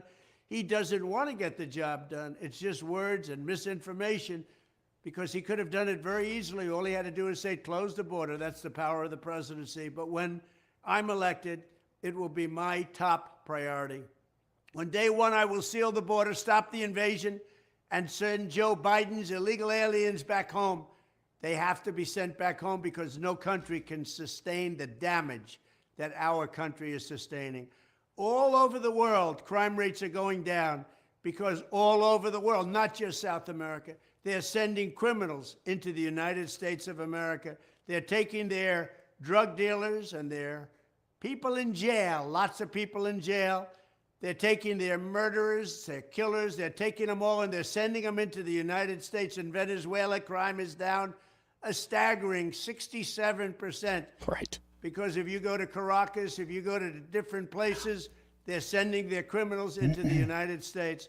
It's a horrible thing, and that's happening all over the world, many, many places, many countries. We're not going to let it continue. We're going to get them out. We're going to bring our country back to safety. We're going to make America great again, greater than ever before. Thank you very much. And, you know, I mentioned this to Senator Britt's face, and she voted against that proposed bipartisan deal. Who are these Republicans? Like James Langford. What the hell are you doing? Well, there's like, I see a report this morning. It's either 7 or 12 Republicans that are not going to vote for Trump. Yeah. Flat out not going to vote for him. And this is what they always do. They pretend like they're working on the problem when, no, they're not. Right. They're just signaling. Right. Well, we'll see. We will see. Especially with that debate coming up. I'm not even really excited. I'm more apprehensive. Me too, because I'm telling you, I'm so worried that he's going to get accused of just beating up an old man. But it's just one old man beating up another old man. Hey, can you call our friends there? I can do that. Yeah.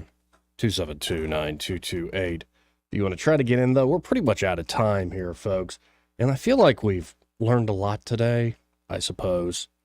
One thing I didn't get to is, you know, yesterday it came up that on the X platform, on Twitter X, Elon's X now officially allows adult content after an update to their policies.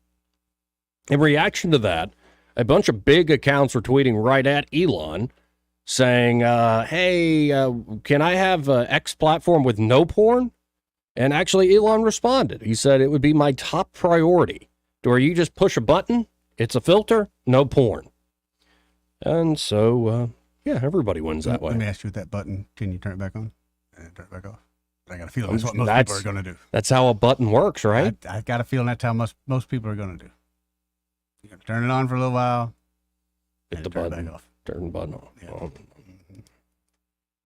You know why are you looking for porn on Twitter? Let's go to Chad with Prattville Carpet. Hey, Chad, how you doing? I'm doing just fine. How are you guys? Hanging in here like a hair in a biscuit, brother. I'm telling you what, that Twitter porn, that's a pretty interesting conversation. Joey likes to roll, baby. It's in the news. That's the most excitement I've had all day. I'm gonna tell you. Oh no, man, we're having Ray sent a text a little while ago, and to Mr. Ronnie, to his dad, said leaving Italy, headed to Paris. And Mr. Ronnie sent a text back, said, leaving the store, headed to a job. That's right. So had to let him know. That's right. So while That's Ray's right, away yeah. playing, y'all are still keeping things going. Absolutely, rocking and rolling. I think we've put down about 40,000 feet of LEP this week. Wow. So we have so far it's been a busy week, and looking to do more. So the perfect time to call us. Give us a shout. 285-8117. Make sure you ask for me. I'm by far the nicest looking one here. Well, you're going to get the best discount talking to Chad. And the best discounts. That's right. Absolutely. So, give us a shout. 285-8117. Yeah, folks, 285-8117. And be sure to tell them you heard Chad on the radio with Joey and Eddie. That's it. Absolutely. Y'all have a great afternoon. You too, Chad. Thank you, brother. So what did we learn? I guess I learned a new phrase, beige rage. Beige rage. I'm going to look into that tonight and just see if I can use it without getting in trouble. And we heard about your odd music. Kill cult thing. Thrill kill sex cult. Yeah. Mm-hmm. Yeah. And that you're not alone. Sally called in. I can't believe someone else in Montgomery, Alabama knew that. Right. That's amazing. Yeah. You go through phases in life, Joey. I know. I've been there, Phases. man. Yeah. 90s, it was a strange time for all of us. Yeah, I was just a child. And it was a really strange time for you. It was. I worry about the kids these days. Me too. I think about the fun that we used to have and how we had it. I couldn't tell you how a kid has fun nowadays, besides a phone in their hand. Well, we're pretty much out of time now. All right. So y'all stay tuned. Happy hour, Greg Beadle. He's next. Broadcasting from the Riverside Chevrolet Master Control Center, this is WACV Cusada, News Talk 93.1 FM. When it's Chevy.